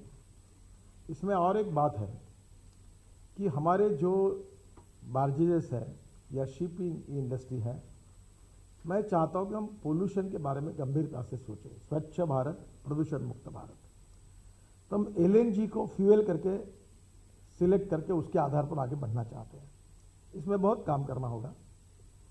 और दूसरा, अगर हमने डिजाइनिंग अच्छा किया बार्जेस का, तो 2000 टन माल लेके जा रहा है, उसी मोटर पर, उसी इंजन पर वो 2500 टन लेके जाएगा अगर उसका डिज़ाइन ठीक हो गया तो हमने उसके ऊपर डिज़ाइनिंग में और उसके फ्यूल में और इंजन्स में भी टेक्नोलॉजी ला रहे हैं। और आने वाले समय में जो 3 मीटर का ड्राफ्ट हम लोग अगर मेंटेन करेंगे तो इसमें बहुत बड़ा ट्रैफिक जाएगा। आपको पता ही है कि चाइना में 47% गुड्स एंड पैसेंजर ट्रैफिक पानी पर है। यूरोप में सभी देशों का 40% से ज़्यादा है। जापान और कोरिया में 43-44% है, और हमारे देश में 3.3% है। उसमें 3% जो है कोस्टल और 0.3 इनलैंड में वाटरवेज का है। बहुत पीछे हम लोग, हम लास्ट है। और अगर हम रोड से जाते हैं तो समझ लीजिए 1.5 रुपये खर्चा आता है, रेलवे से जाने के लिए 1 रुपये खर्चा आता है, तो पानी से जाने के लिए केवल 30 पैसे खर्चा आता है, 1/5 ऑफ द प्राइस। और इसलिए यूरोपियन कंट्रीज में और चाइना में देखिए कि रिवर साइड इंडस्ट्रियल एरिया है, और वहाँ से वो तुरंत अपना माल तैयार करके बार्जेस में डालकर पोर्ट में ले जाते हैं, तो उनका ट्रांसपोर्ट कॉस्ट, लॉजिस्टिक एकदम सस्ता है, और इसलिए वो कॉम्पिटिटिव है। हमारी तो 20% कास्ट ट्रांसपोर्ट की ऐड होती है। तो हम लोग कोशिश कर रहे हैं कि इसको हम लोग कैसे इनकरेज करें।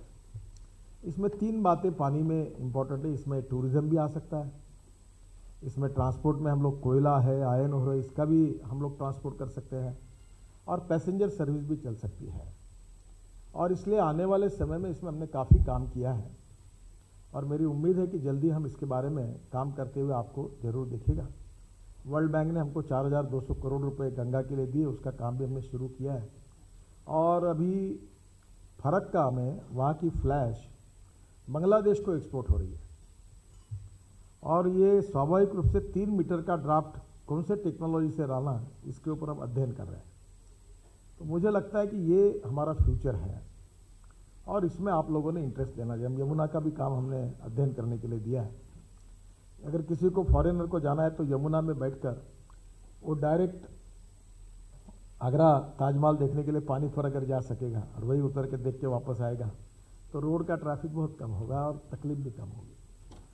दूसरा, पानी पर चलने के वाले, जैसे अभी आर्य साहब ने कहा है, हमने वाटर बस एक खरीदी की है जो पानी पे भी चलती है और रोड पर भी चलती है। जैसे यहाँ गई, यमुना में गई, पानी पर चलेगी, फिर आगरा में जाके फिर ऊपर आई तो रोड पे चलेगी। तो ये वाटर बस को हमने अनुमति दी है। सबसे इम्पॉर्टेंट फील्ड जो है वो है सी प्लेन, पानी पर उतरने वाले हवाई जहाज। इसमें प्रॉब्लम यह है कि मालदीव में 47 सी प्लेन्स है और हमारे देश में एक है, और 300 मीटर पानी कहीं भी, 300 मीटर लंबा पानी होगा तो कहीं भी उतर सकता है, एयरपोर्ट की कोई ज़रूरत नहीं है। ये 9 सीटर, 18 सीटर और 28 सीटर के प्लेन अवेलेबल है। मैं कोशिश कर रहा हूँ कि इंडियन मैन्युफैक्चरर आगे आए और मेक इन इंडिया में इसको मैन्युफैक्चरिंग हो, और मुझे लगता है कि इसमें हमको सफलता मिल जाएगी। काफ़ी बातें आगे चली है। तो ये सी प्लेन अगर शुरू हो जाएंगे तो जैसे बाली साहब, आपके पहाड़ी क्षेत्र में छोटे छोटे तालाब हैं, तो यहाँ से दिल्ली से एयरपोर्ट से निकलकर हर तालाब को एयरपोर्ट बनाकर आपका टूरिज्म 2 गुना 3 गुना बढ़ सकता है। और ये सी प्लेन के लिए भी आप जरूर सोचिए। दूसरा जो बात इसमें है कि अभी एक कोशिश कर रहे हैं, वो सक्सेस होगा कि नहीं मुझे पता नहीं। ये हमारे, मुझे एक नज़रों में अमेरिकन ऑस्ट्रेलियन टेक्नोलॉजी में कुछ इंजीनियर्स ने एक बात तैयार की, वो हवाई जहाज भी नहीं है और जहाज भी नहीं है।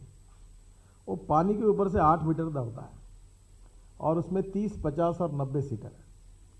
वो कैटरमैरन की कॉस्ट और हावरक्राफ्ट की कॉस्ट 40-50 करोड़ है, इसकी 5 से 6 करोड़ है। और ये जैसे स्टेट ट्रांसपोर्ट की बसेस है वैसे ये चल पाएगा। तो मैंने कोचिन शिपयार्ड को कहा है कि इसको एक पहला आप ट्रायल पे बनाए। ऑस्ट्रेलियन इंजीनियर को भी मैंने यहाँ बुलाया था और उन्होंने काम शुरू किया कि वाले लॉयड कंपनी से उसकी सुरक्षा का एक सर्टिफिकेट मिलने का है। हमारे इंजीनियर्स कह रहे कि ये सही है, सक्सेसफुल होगा, पर अभी हुआ नहीं है। अगर ये 3-4 महीने में बन जाएगा और ये सक्सेसफुल हो गया तो ये हिंदुस्तान में बहुत बड़ा रिवोल्यूशन होगा। यानी आप नदी के ऊपर से 8 मीटर से ऐसे ऊपर ऊपर चलोगे, नदी पर ऊपर, और नदी के बाजू में जैसे एयरपोर्ट है वैसे वाटरपोर्ट होगा, वहीं आप उतर सकेंगे। मैं कोई सपना नहीं दिखा रहा हूँ, क्योंकि मुझे भी बड़ा प्रॉब्लम है। मुझे एक बार हमारे बड़े नेता ने कहा कि तुम इतना बड़ी बड़ी बातें कर रहे हो, ये नहीं हुआ तो अभी तक तो मेरी क्रेडिबिलिटी इतनी है कि ये कोई पत्रकार मुझे सवाल नहीं पूछ सकते कि मैं जितना कहा उतना हुआ है, ज़्यादा ही हुआ है। तो पर ये एक्सपेरिमेंट में है, ये होगा तो ये बहुत अच्छा होगा और इसको हम लोग अब कोशिश कर रहे हैं। तो सी प्लेन है या वाटर के लिए अलग रोरो सर्विस शुरू होती है, इसमें ये चेंबर ने आप आगे आना चाहिए। आप देखिए कि वॉक्सवैगन है, फोर्ड है, ये कंपनी का मैन्युफैक्चरिंग है चेन्नई में और मारुति का गुड़गांव में। तो यहाँ से वहाँ से ट्रक भर के गाड़ियाँ इधर आती है और यहाँ से उधर जाती है। तो हमने एक सिस्टम तैयार की है कि एक जहाज में 150 ट्रक रहेंगे, तो वो चेन्नई से चढ़ेंगे तो वॉक्सवैगन और फोर्ड कंपनी और वहाँ की गाड़ियाँ लेकर, वहाँ का सामान लेकर आएंगे, कांडला या मुद्रा उतरेंगे और वहाँ से पंजाब, हरियाणा, राजस्थान, दिल्ली, हिमाचल, उत्तराखंड पूरा गाड़ियाँ लेके या सामान लेके जाएंगे। और यहाँ से जो यहाँ का जो मटेरियल है, मारुति की गाड़ी है, वो ट्रक चढ़ेंगे उधर जाएंगे। तो ये क्या होगा कि इससे काफ़ी फ्यूल भी बचेगी, पोल्यूशन भी बचेगा और कॉस्ट इफेक्टिव हो जाएगा। इसको रोरो सर्विस कहते हैं। अभी गोवा टू मुंबई हमने शुरू किया, तो JNPT में जो कंटेनर आते थे वो मुंबई गोवा रोड से बहुत एक्सीडेंट होते थे। तो वहाँ चौगले साहब जो उन्होंने शुरू किया, सप्ताह में एक बार रोरो सर्विस कंटेनर लेके मुंबई JNPT आती थी, मुंबई से लेकर वापस जाती थी। अब सप्ताह में 2 बार शुरू हुआ। तो मेरा आपसे रिक्वेस्ट है कि अब ये आप थोड़ा सा वाटर ट्रांसपोर्ट की तरफ ध्यान दीजिए। इसमें मैं इतना कह रहा हूँ कि इससे सभी से ज़्यादा कमाई इसमें है। रोड की कॉस्ट 10 करोड़ है, मेंटेनेंस करना पड़ता है, पानी में कोई मेंटेनेंस की ज़रूरत नहीं है। तो मुझे ऐसा लगता है कि ये हमारा फ्यूचर है। तीसरी जो इम्पोर्टेंट चीज़ है वो है ट्रांसपोर्ट के बारे में, और वो भी मिनिस्ट्री मेरे पास है। और ये सबसे देश की बड़ी समस्या है कि हम 8 लाख करोड़ का आप 6 लाख कह रहे थे, 8 लाख करोड़ का इंपोर्ट है पेट्रोल, डीजल और गैस का। हमारे एक डॉलर की कीमत 1 रुपए थी, वो 62 रुपए की। इसका कारण इंपोर्ट बिल है क्रूड का, और इसको किसी प्रदूषण भी ले रहे हैं। और इसलिए हमने ये तय किया कि हम अल्टरनेटिव फ्यूल में जाएंगे, और इसमें biodiesel, biogas, bio CNG, electric और इथेनॉल, ये हम जा सकते हैं। हमारी एग्रीकल्चर का diversification of agriculture towards energy and power sector हमारे देश की आवश्यकता है। इतनी शुगर हमारे यहाँ पैदा हुई कि पूरा बैंड बच गया शुगर फैक्ट्री वालों का, बहुत हालत खराब है। तो हम लोग उसका शुगर के बजाय इथेनॉल में कन्वर्ट करते हैं। तो 100% इथेनॉल पर हमारे यहाँ नागपुर में एक स्कैनिया की बस चलती है, बहुत सुंदर है, एयर कंडीशन है, बहुत सुंदर बस है। अभी आपकी बस है, इससे सुंदर ऐसी बस है। अब ये 100% इथेनॉल पर चलती है। ये हल्दिया में मैं जब गया था, आपको पता होगा, हमारे देश में हम 1 लाख करोड़ रुपए का पाम ऑयल इंपोर्ट करते हैं मलेशिया से। और ये मलेशिया से जो ऑयल आता है, ये जो रिफाइनरीज है, हर पोर्ट में 5-5, 6-6 रिफाइनरीज हैं, और इसमें से जो 5% रेसिड्यू निकलता है, उससे बायोडीजल तैयार हो सकता है। तो मैंने हमारे पोर्ट में, जब मैं 6 महीने पहले कहा इसका बायोडीजल बनाओ, तो हल्दिया पोर्ट जो है उसमें भी 8 दिन पहले मैं वहाँ था। हमने रेलवे इंजन हमारा भी बायोडीजल पे चल रहा है, ट्रक्स चल रही है, और जो बायोडीजल मिला है वो 46 रुपीज़ पर लीटर इमामी कंपनी ने हमारे से वही उन्होंने बना कर दिया, और एवरेज उतना ही है। और 95% emission of carbon dioxide, carbon monoxide, sulphur सब कम है। ये प्रदूषण बहुत बड़ा प्रॉब्लम है, और इसलिए अभी आरएस साहब को मैं कहूँगा कि मैंने बायोडीजल के, इथेनॉल के और बायो सीएनजी के टेक्निकल नॉर्म्स को मंजूर करके दिया है। अब आपको झटके कोई मारेगा, बहुत ये दिल्ली वाले बहुत हैरान करते हैं, मुझे मालूम है कैसा है यहाँ। मैंने बोला इनको आओ नहीं तो सर यूके के, अमेरिका के स्टॉल लगाओ ठप्पा और करो सैंक्शन। तुमको पता ही नहीं कुछ, तुम काय के प्रयोग करने वाले। इंटरनेशनल स्टैंडर्ड को स्वीकार करो। अभी वो सब हो गया, और अभी हम लोग नागपुर में ही बायोडीजल पर 100 बसेस, इथेनॉल पर 100 बसेस और बायो सीएनजी पर 100 बसेस ऐसे शुरू कर रहे हैं। कुछ बसेस का प्रपोजल अभी हो गया। अब सबसे इंपॉर्टेंट बात है जिसके लिए पीएचडी चैम्बर ने कोशिश करनी चाहिए। हम लोग पेट्रोल, डीजल, गैस इंपोर्ट करते हैं, पर मैं जब स्वीडन में गया था तो स्टॉकहोम में मैंने देखा कि वहाँ के जो गंदा पानी है, सीवेज वाटर जो यमुना में छोड़ते, अभी उसका प्लान भी दिल्ली सरकार ने शुरू किया है रिसाइकलिंग का, उसमें से मीथेन निकलता है, और मीथेन से CO2 और सल्फर अलग करके उससे बायो सीएनजी निकलता है, और उसमें बसेस चल सकती है। हमारा नागपुर ऐसा है कि एक प्रोजेक्ट बहुत साल पहले मैंने शुरू किया, 4 साल पहले। हमने हमारा टॉयलेट का पानी 18 करोड़ रुपए में महाराष्ट्र सरकार को बेच दिया है, रिसाइकलिंग करके पावर जनरेशन के लिए।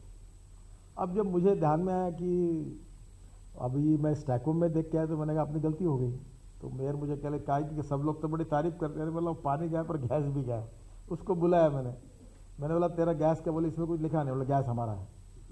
अब उस पानी से अभी हम लोग बायो सीएनजी निकालेंगे तो हमारी 100 बसेस चलेगी। ये दिल्ली में सब्जी मंडी है ना, क्या वजीरपुर, क्या नाम है, आज़ादपुर। ये आज़ादपुर की सड़ी हुई सब्जी और दिल्ली के गंदा पानी से अगर आप बायो सीएनजी तैयार कर, बायोडाइजेस्टर में डाल के, कोई कठिन नहीं है साहब, बहुत सिंपल टेक्नोलॉजी है, और बायोडाइजेस्टर में डालकर अगर बायो सीएनजी निकालेंगे तो दिल्ली की 1000 बसेस आज इस इंडिजिनियस फ्यूल पर चल सकती है, और इससे पोल्यूशन शून्य होगा। तो हर शहर में अगर ये सीवेज वाटर और फ्रूट्स, वेजिटेबल ये सब यूज करेंगे तो बहुत हो सकता है। तो इसलिए हमारी सरकार की नीति यही है कि स्वच्छ भारत और प्रदूषण मुक्त भारत। तो पेट्रोल, डीजल को हम डिस्करेज करेंगे, इथेनॉल, बायोडीजल, बायो सीएनजी और इलेक्ट्रिक को हम इनकरेज करेंगे, और इसलिए ऑटोमोबाइल सेक्टर ने इसमें आगे आना चाहिए। अब जो इलेक्ट्रिक की बात है, इलेक्ट्रिक में भी बहुत काम करने लायक है, और इसमें ऐसा है, मैं अभी भूटान में गया था तो प्रधानमंत्री के यहाँ 3 गाड़ियाँ थी। एक इलेक्ट्रिक कार थी टेस्ला की, उसने खुद चलाकर मुझे दिखाया, 5-7 किलोमीटर में कार, बहुत सुंदर कार है, अमेरिकन है। दूसरी मित्सुबिशी की हाइब्रिड इलेक्ट्रिक कार थी, वो एसयूवी थी, उसमें उन्होंने मुझे घुमाया। फिर निसान की एक कार थी। अब वर्ल्ड में इलेक्ट्रिक कार सक्सेसफुल हुई है, इलेक्ट्रिक बस सक्सेसफुल हुई है। तो हम लोग इलेक्ट्रिक बस, इलेक्ट्रिक कार को इनकरेज करना चाहते हैं। अब इलेक्ट्रिक बस में ट्रॉली बस है, जो जिसके लिए आप वर्ल्ड में अनेक जगह, स्विट्जरलैंड में सब जगह भी, मैं उसको भी नाव पक्के करने के लिए मैंने आदेश दिए हैं। और मैं आपको कहूँगा कि हमारी जो डीजल की बसेस हैं उसको री इंजीनियरिंग करके उसका कन्वर्शन इलेक्ट्रिक ट्रॉली बस में होता है। तो रोड में हम लोग जो इलेक्ट्रिक के पोल है उसका उपयोग करके वो इलेक्ट्रिक की वायर लगा, कुछ जगह 2 बिल्डिंग के बीच में लगा सकते हैं। अब मेट्रो की कॉस्ट पर किलोमीटर 250 करोड़ पर मेगावाट है, 250 करोड़ पर किलोमीटर है। और हमारा देश गरीब है, हमको प्रदूषण मुक्त और कॉस्ट इफेक्टिव और सस्ते फ्यूल ऐसी कोई टेक्नोलॉजी चाहिए। तो इलेक्ट्रिक बस में अभी ऐसे में एक दिन पढ़ रहा था कि ये रॉकेट्स जो हमारे गए, सैटेलाइट्स गए हैं, इसमें लिथियम बैटरी है, जो हमारे इंजीनियर्स ने उसको रिसर्च किया। तो अन्नादुरई करके जो इसरो के डायरेक्टर थे उनको मैंने बुलाया और उनको मैंने ये कहा कि ये जो लिथियम बैटरी आपने तैयार की, इसके टेक्नोलॉजी के लिए गाड़ी को यूज़ किया जा सकता है, उस पर काम कर रहे हैं। और हमारे ARI के और दूसरे इंस्टीट्यूट के इंजीनियर्स को मैंने वहाँ भेजा। हमारे देश में जो लिथियम बैटरी है इसमें बहुत कॉस्ट है, क्योंकि चाइना से आती है और उसकी इंपोर्ट कीमत बहुत ज़्यादा है। अब मैं ये कह सकता हूँ कि लिथियम बैटरी में ब्रेक थ्रू मिल जाएगा तो इसकी बैटरी की कीमत 50% शायद कम करने में हम संभव यशस्वी हो सकेंगे। और ये हुआ तो battery operated buses, e rickshaw है, इलेक्ट्रिक बस है बैटरी ऑपरेटेड। वैसे अभी पेट्रोल ऑटो रिक्शा को इलेक्ट्रिक में कन्वर्ट करने के लिए भी हमने फाइनल किया है, उसको भी परमिशन दी है। तो धीरे धीरे पेट्रोल डीजल के बजाय बस इलेक्ट्रिक पर जाए। और बाली साहब को मैं एक रिक्वेस्ट करूंगा कि मैंने अभी एक रेल कारपोरेशन का हमने निर्माण किया है, और वो रेल कारपोरेशन की जब कैबिनेट नोट गई तब उसमें मैंने और एक मामला डाल के रखा है, वो है रोप वे है और आपको ये वेनिकुलर सिस्टम्स है, ये केबल कार है। तो ये जो पहाड़ी प्रदेश है इसमें हमने इलेक्ट्रिक ट्रांसपोर्ट पे जाना चाहिए। वैसे मैं दिल से चाहता हूँ कि हम किसी भी स्थिति में इलेक्ट्रिक पर जाएं। अब आपके पास हाइड्रो पावर है, वो पावर आपको सस्ते में मिलती है। तो मैं PPP का जन्मदाता मैं हूँ, मैंने ही पहला प्रोजेक्ट शुरू किया था। आप छोटा सा, मैंने वो धूमल जी को समझाया था, निशंक को समझाया था, दोनों मुख्यमंत्री थे, मैं BJP का अध्यक्ष था, कि मैंने कहा आप ऐसा मॉडल तैयार करके हम इलेक्ट्रिक फ्री ऑफ चार्ज देंगे, बाकी इन्वेस्टमेंट PPP वाला करें। तो ये जो वेनिकुलर सिस्टम है आपके जो पहाड़ी पर, जो बस ऐसी घूम के धुआं छोड़ के जाती है, शिमला में जाना है, वहाँ से कौन सा गाँव है रेलवे स्टेशन से, कालका से कितना घुमाती ऊपर से जाते आदमी थक जाता है। उसके बजाय हम ऊपर में रोपवे सिस्टम करें, केबल कार लगाएं, पहाड़ पर चलने के लिए वेनिकुलर सिस्टम करें, और दोनों को इंटीग्रेट करके उसको रोड और रेलवे से इंटीग्रेट करके अगर आप सिस्टम करेंगे और आपने PPP मॉडल में अगर वही बनाने की अनुमति दी और टैक्स से एग्जम्पशन दिया और इलेक्ट्रिक को फ्यूल करके आपने फ्री ऑफ चार्ज दे दिया, तो इंटरनल रेट ऑफ रिटर्न 12% तक आएगा। प्राइवेट इन्वेस्टमेंट से आपका ट्रांसफर मिल जाएगा। फिर शिमला से कुल्लू मनाली जाना है तो ऊपर के ऊपर जाए। अभी हम लोग बद्रीनाथ केदारनाथ के लिए चारों धामों की यात्रा का हमने प्रोजेक्ट तैयार किया है, दशहरे में उसका उद्घाटन हो रहा है। 1000 किलोमीटर हम लोग रोड लिंक बना रहे हैं। हर बार वो लैंडस्लाइड्स होता है इसके लिए, अब उसकी कीमत 10,000 करोड़ रुपए है। हम कर रहे हैं वो काम, रोड को मैं टालना नहीं चाहता, पर हम लोग अगर इसमें से नई टेक्नोलॉजी को कुछ जगह पहाड़ी क्षेत्र में इसको उपयोग करेंगे तो होगा। अब मैं 4000 करोड़ के 24 काम रेलवे के, मैं हमारे यहाँ पोर्ट रेल कारपोरेशन में हम ही कर रहे हैं, उसमें मैंने डाल के रखा है कि ये कारपोरेशन आगे चलकर ये जो रोपवे है, केबल कार है, वेनिकुलर सिस्टम है, इसमें जा सकती है। तो उसमें हमको मैंडेट है, पर पहले अपना काम करके उसमें होगा तो मैं इस पर भी जरूर कोशिश करने वाला हूँ। तो ये एक बात मुझे लगता है कि ये बहुत इंपॉर्टेंट है, टूरिज्म बढ़ेगा, पोल्यूशन कम होगा, कॉस्ट कम होगी। इलेक्ट्रिक एज ए फ्यूल बहुत सस्ती है। अगर एक ये ट्रॉली बस है, इसको अगर 200 लीटर डीजल अगर रोज लगता है अपने एक बस को शहर में घूमने के लिए, तो उसके लिए आप जो कॉस्ट है वो कितना जाएगी। वही अगर हमने अगर इलेक्ट्रिक पर गए तो वो कॉस्ट 1/5 है, 1/5 नहीं, उससे ज़्यादा कम है, यानी 100 रुपये में 5 रुपये 10 रुपये कॉस्ट आएगी, इतनी इलेक्ट्रिक सस्ती है।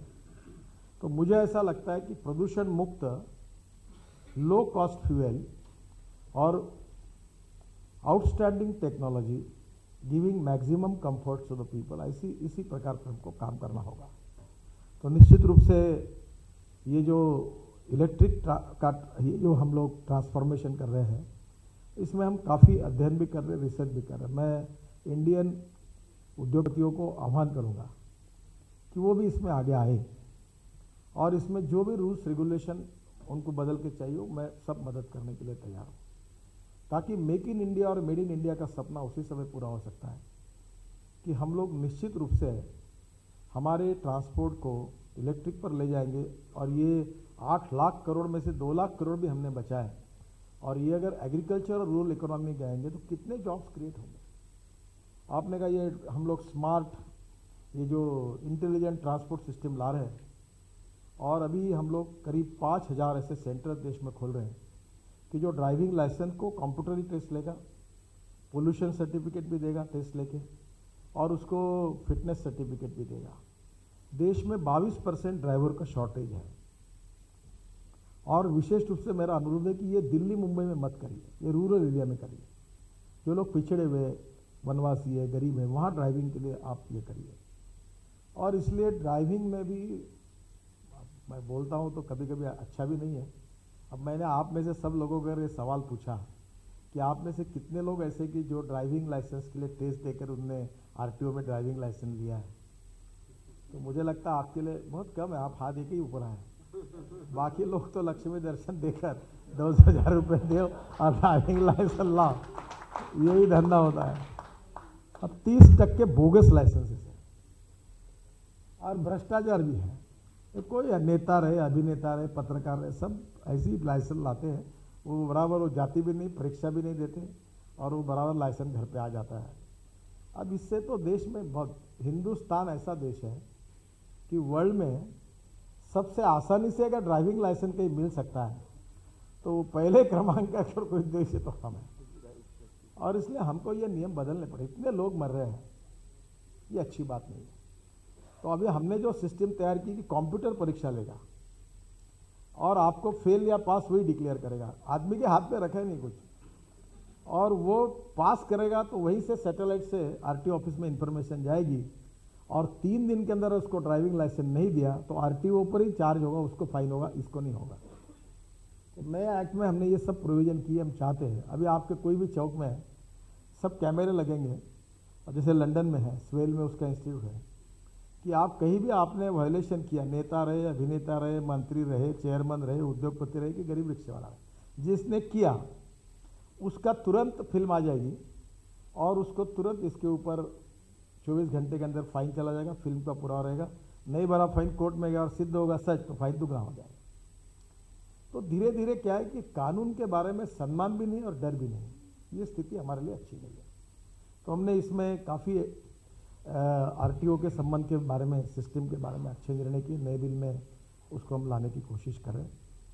हम लोग बस पोर्ट अच्छे बनाना चाहते हैं, जैसे बड़ौदा में और अहमदाबाद में हुआ है। जैसे एयरपोर्ट बने वैसे बस पोर्ट बनाना चाहते हैं पीपीपी मॉडल में। और हमने सरकार से ऐसी योजना की कि 2.5% कंसल्टेंसी के लिए हम देंगे।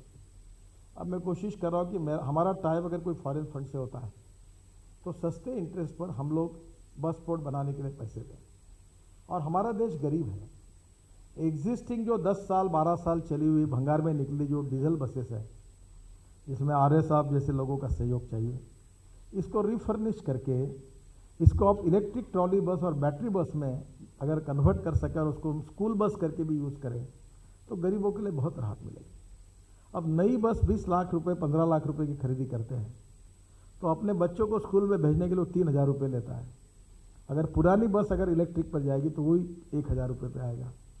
तो बेचारे हमारे लोग, गरीब लोग जो है उनका फ़ायदा होगा। तो हमको ये भी सोचना होगा कि हमको बेस्ट टेक्नोलॉजी भी चाहिए, कॉस्ट सेविंग भी चाहिए, प्रदूषण मुक्त भी चाहिए, एम्प्लॉयमेंट पोटेंशियल बढ़ाने वाली चाहिए और मैक्सिमम कंफर्ट्स देने वाली चाहिए। तो इसमें इनोवेशन है, एंटरप्रेन्योरशिप है, टेक्नोलॉजी है, सभी है। और ये सेक्टर में बहुत ज़्यादा पोटेंशियल है। और इसलिए स्मार्ट सिटी से लेकर जहाँ जहाँ संभावना हो, जहाँ एकदम नई सिटी बन रहे हैं वहाँ नए प्रयोग हम कर सकेंगे। तो परिस्थिति वहाँ वहाँ की देखकर, अगर हिमाचल प्रदेश और उत्तराखंड है तो इलेक्ट्रिक रोपवे है, केबल कार है, वेनिकुलर सिस्टम्स है, उसमें जाने के लिए करें, उसको इंटीग्रेटेड ट्रैफिक से जोड़े। दिल्ली जैसा शहर है तो मेट्रो का निर्माण करें जिसमें 250 करोड़ पर किलोमीटर रास्ता। और अभी हमने एक निर्णय किया है, आज मैं जाहिर करता हूँ, केवल पर वो प्रायोगिक तत्वों पर है। हम धौला कुआं से मानेसर तक 70 किलोमीटर एक नई सिस्टम लॉन्च कर रहे हैं। वो प्रायोगिक तत्व पर 4000 करोड़ रुपए वो इन्वेस्टर खर्चा कर रहा है। वो मेट्रिनो सिस्टम है, जैसे रोपवे जैसा 5-7 लोग बैठेंगे और वो ऐसा नीचे आके स्टेशन पर रुकेगी, ऊपर जाएगी, और इसमें से जितना मेट्रो में लोग जाते हैं उतने लोग जा पाएंगे। मेट्रो की capital cost per kilometre 250 crore है, इसकी पर capital cost per kilometre 50 crore है, और ये इलेक्ट्रिक पर है। और ये दिल्ली में ही हम एक 6 महीने के अंदर शायद इसका काम शुरू करेंगे। तो ये अगर क्लिक हो गई, ये पहला पायलट प्रोजेक्ट है, तो ये बड़ा रिवोल्यूशन होगा। तो इलेक्ट्रिक पर ट्रांसपोर्ट ले जाना ये हमारे देश की सबसे बड़ी आवश्यकता है, क्योंकि इलेक्ट्रिसिटी हम जनरेट करते हैं और इसलिए हाइड्रो पावर हम जनरेट कर सकते हैं। हिमाचल प्रदेश में अपनी पावर है, इतने अच्छे आपके क्लाइमेट में ये डीजल वाले कितना पोल्यूशन करते हैं, क्यों नहीं electric buses, battery operated buses, ropeway, cable car, ये सब बातों के लिए आप आइए। भारत सरकार की ओर से हम पूरा सहयोग करेंगे, बिल्कुल सहयोग करेंगे। और इसमें इम्पॉर्टेंट चीज़ है कि बेस्ट टेक्नोलॉजी चाहिए, इंटरेस्ट कॉस्ट कम चाहिए, ताकि हम वायबिलिटी के लिए अच्छी बात हो, और सरकार से परमिशंस चाहिए। और मुझे लगता है इसमें अगर हम लोग आगे जाएंगे तो इससे एम्प्लॉयमेंट पोटेंशियल बढ़ाएगा। जो मैंने पहली बात कही थी कि we need initiatives which are going to increase the more employment potential in the country, and because of employment potential it will be possible for us to eradicate the poverty and at the same time giving more comfort to the poor people. और इसलिए rural transport में भी हम लोग इसी प्रकार से सोच रहे हैं। और मुझे ऐसा लगता है कि ये नई इनोवेशंस हमारे देश में एक नया रिवोल्यूशन ला सकते हैं, और इसके लिए इन्वेस्टर करके आप जैसे लोगों ने आगे आना चाहिए। हम लोग परमिशंस के बारे में इसमें काफ़ी मदद करेंगे, और बहुत बड़ा पोटेंशियल है। और इसमें अभी हम लोग 1200 आइलैंड्स और 290 लाइट हाउसेस को टूरिज्म में डेवलप करने का एक प्रोग्राम हमने हाथ में लिया है। ये सभी आइलैंड्स डेवलप होंगे ऐसा नहीं है। मुंबई के पास 32 किलोमीटर पर एक कान्होजी आंग्रे के नाम से हम लोग एक डेवलप कर रहे हैं, और एक जगह हमारे पास एक बड़ा टॉप एरिया है, वहाँ जगह पड़ी है। तो मैंने कहा 5 स्टार रिसोर्ट भी करो, और हमारी आयुर्वेद और इसके ऊपर जितने स्पा है अभी सबको कहकर एक ट्रेनिंग इंस्टीट्यूट भी डालो, और वहाँ लोग जा सकते हैं। और सी प्लेन में जू से निकलेंगे या एयरपोर्ट से निकलेंगे डायरेक्ट समुद्र में, वहाँ जाएंगे होटल में, तो टूरिज्म भी बढ़ेगा, नया रोजगार भी निर्माण होगा। टूरिज्म में ऐसा क्षेत्र है कि जहाँ 49% ऑफ द कैपिटल इन्वेस्टमेंट रोजगार के लिए खर्चा होती है। हमारे देश में रोजगार की निर्मित करनी चाहिए, that is the important thing. और इसलिए मैन पावर को स्किल डेवलपमेंट के साथ, वोकेशनल और टेक्निकल एजुकेशन को देने के साथ साथ स्किल डेवलपमेंट का बड़े प्रमाण पर प्रसार हो रहा है। इसलिए प्रधानमंत्री बार बार कहते हैं innovation, entrepreneurship, technology, digital India, ये सब बातें जो है हमारे देश के प्रगति और विकास के लिए बहुत आवश्यक है। और ट्रांसपोर्ट सेक्टर में अभी हमने सभी को हम स्वागत करेंगे, हम पूरा काम ई गवर्नेंस से करेंगे। ये बिल्कुल नहीं करेंगे, आप कहेंगे तो मैं ज़िंदगी भर नहीं करूँगा। विद लोएस्ट है उसी को काम मिलेगा। कि फुकट में ये मीडिया पर ब्रेकिंग न्यूज़ पर मेरा नाम नहीं जाना चाहिए, मुझे नहीं करना है। देश हित नहीं हुआ तो भी चलेगा, पर मैं कोई फालतू रिस्क लेने की यार काम में बोला छोटा 10 रुपये का टावल भी खरीदना है तो टेंडर निकालो। कोई कॉन्ट्रैक्टर मेरे पास आता नहीं, शांति से सोता हूँ, सब टेंडर ही टेंडर कर दिया, कोई लेना नहीं कोई देना नहीं, तो ये छोड़ेंगे नहीं, जिंदा नहीं रखेंगे, रोज यही चलते रहेगा। कुछ ना करते हुए तो गड़बड़ होती है। तो इसलिए देश के हित में भी होगा तो भी मैंने सबको कहा कि ट्रांसपेरेंसी से काम करो, टेंडर प्रोसेस से काम करो, क्वालिटी के साथ कॉम्प्रोमाइज़ मत करो, गलत काम होगा वो करो मत, सही काम होगा उसको फ्रेमवर्क में बैठा कर करो। अदरवाइज काम भी बंद हो जाएंगे, लिटिगेशन भी हो जाएंगे, कोर्ट में भी जाएंगे, नए प्रॉब्लम्स खड़े हो जाएंगे। हाँ, स्विस चैनल का बात की अभी चर्चा कर रहे हैं हम लोग। मैं अभी तक एकदम उसको नहीं कहूँगा कि मेरा उसके प्रति भी रिजर्वेशन है, पर अब मुझे बहुत लोगों ने कन्विंस किया है, तो हम लोग कोई प्रोजेक्ट है तो उसमें सोच रहे हैं। पर धीरे धीरे टेक्नोलॉजी और प्रोजेक्ट अगर आप आइडेंटिफाई करते हैं और स्विस चैनल से अगर हम टेंडर निकालते हैं तो फर्स्ट राइट ऑफ रिफ्यूजल हम उसको दे सकते हैं जो व्यक्ति ने इसको प्रोजेक्ट को ढूंढा है। तो इस पर अब विचार कर रहे हैं, और इसलिए आने वाले समय में बहुत बड़ा पोटेंशियल इस फील्ड में है। टेक्नोलॉजी को अपग्रेडेशन करने का अवसर है, रोजगार का अवसर है और देश को प्रगति और विकास की ओर ले जाने का अवसर है। हमारे डिपार्टमेंट में हमने तय किया है कि हमारा shipping, waterways, ports, transport and road तीनों मिलाकर हम कम से कम 2 साल में देश के जीडीपी में 2% ऐड करेंगे। ये मेरा कमिटमेंट नहीं है, ये हमने हमारा टारगेट रखा है। देखते हैं उसमें हम कितने कामयाब होंगे। पर इसमें इंडियन जो उद्योगपति है वो आगे आए और इसमें निश्चित रूप से मेक इन इंडिया और मेड इन इंडिया का सपना भी पूरा हो और हमारे युवाओं को भी इसमें रोजगार मिले और कल जाके यही लड़कों को ये जो हम टेक्नोलॉजी डेवलप कर रहे हैं इसमें बाहर भी जाकर अच्छा काम मिल सकता है। तो निश्चित रूप से आपने बहुत अच्छे विषय पर एक बोलने का अवसर मुझे दिया। बहुत से बार इतनी सब जानकारी भी लोगों तक नहीं जाती और मैं तो कोई कागज़ लिखकर भाषण मैंने लाया नहीं था, तो मैं ऐसे ही जो रोज़ काम करते रहता वही कुछ मेरे से छूट गया होगा बहुत सी बातें, पर समय की भी कमी है। मैं आपको यही कहूँगा कि आप इसमें भारत के नवनिर्माण के कार्य में आप इनिशिएटिव लेकर आगे आइए। भारत सरकार, हमारा विभाग आपको पूरी तरह से कोऑपरेट करेगा, यही विश्वास देता हूँ। बहुत बहुत धन्यवाद।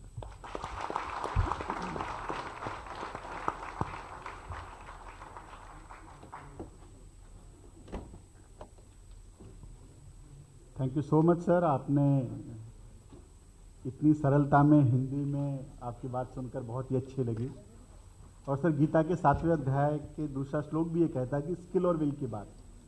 यदि आपके पास स्किल है और विल नहीं है तो काम नहीं हो सकता, पर यदि आपके पास विल है तो स्किल एक्वायर करी जा सकती। आपने NH-24 की बात कही सर। आपने तो खाली प्रेजेंटेशन देखा, हम में से बहुत लोग NH-24 से गुजरते हैं और जब भी जाने की बात होती है हमें कई घंटे उस पर गुजारने पड़ते हैं सर। अब 16 लेन की बात ये सुनकर हमें बहुत अच्छा लगा सर। आपने भूटान, बांग्लादेश, नेपाल की बात कही, वो भी बड़ी प्रेरित करती है सर। PP मॉडल की बात कही, 5 वर्षों में 5 लाख करोड़ के इन्वेस्टमेंट की बात कही और छोड़ो कल की बात पुरानी ये बात कही, शायद ये बहुत प्रेरित करती है। इन्वायरमेंट, रोड एक्सीडेंट कम करने की बात कही, स्वच्छ भारत, पॉल्यूशन फ्री भारत की बात शायद हम सबको बहुत मोटिवेट करती है। और मैं पूजनीय वो टाइम्स ऑफ इंडिया के कौन है, नहीं, जो अर्णव गोस्वामी जी से रिक्वेस्ट करूंगा कि वो अच्छी बातें भी 5-5 दिन चर्चा करें, ना कि खाली नेगेटिव बात की बात करें। और मैं हमारे चेयरमैन मिस्टर रजनीश जी गोयनका जी से निवेदन करूंगा कि वो हमारे मंत्री मिस्टर नितिन गडकरी जी हमारे को एक मोमेंटो प्रदान करें। And I would like to invite our president mister Shriram ji to join him and give Radhika sir, if all of us can. Friends, a big round of applause to our very honorable and a dynamic minister, जिन्होंने अपनी बात इतनी सरलता से हम सबके बीच में कही। मैं हमारे प्रेसिडेंट, हमारे गडकरी साहब से रिक्वेस्ट करना चाहूँगा कि हमारे बीच में MIT यूनिवर्सिटी के चांसलर मिस्टर असीम चौहान जी हैं, he could come on a dais. And from PhD chamber, we want to give him an award for having the best engineering college providing good infrastructure at their Gurgaon campus. Yeah, Dr. P.V. Sharma ji, please. He is Vice Chancellor of the Foundation.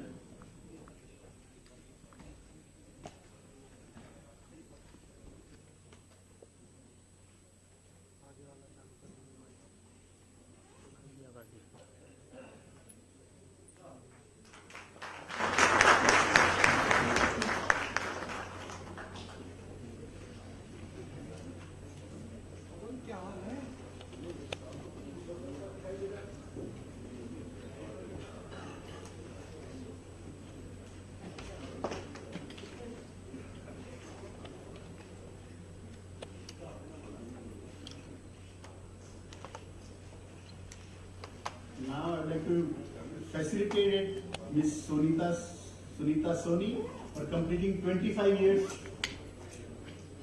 in PhD chamber. Can I request Ms. Soni to come on?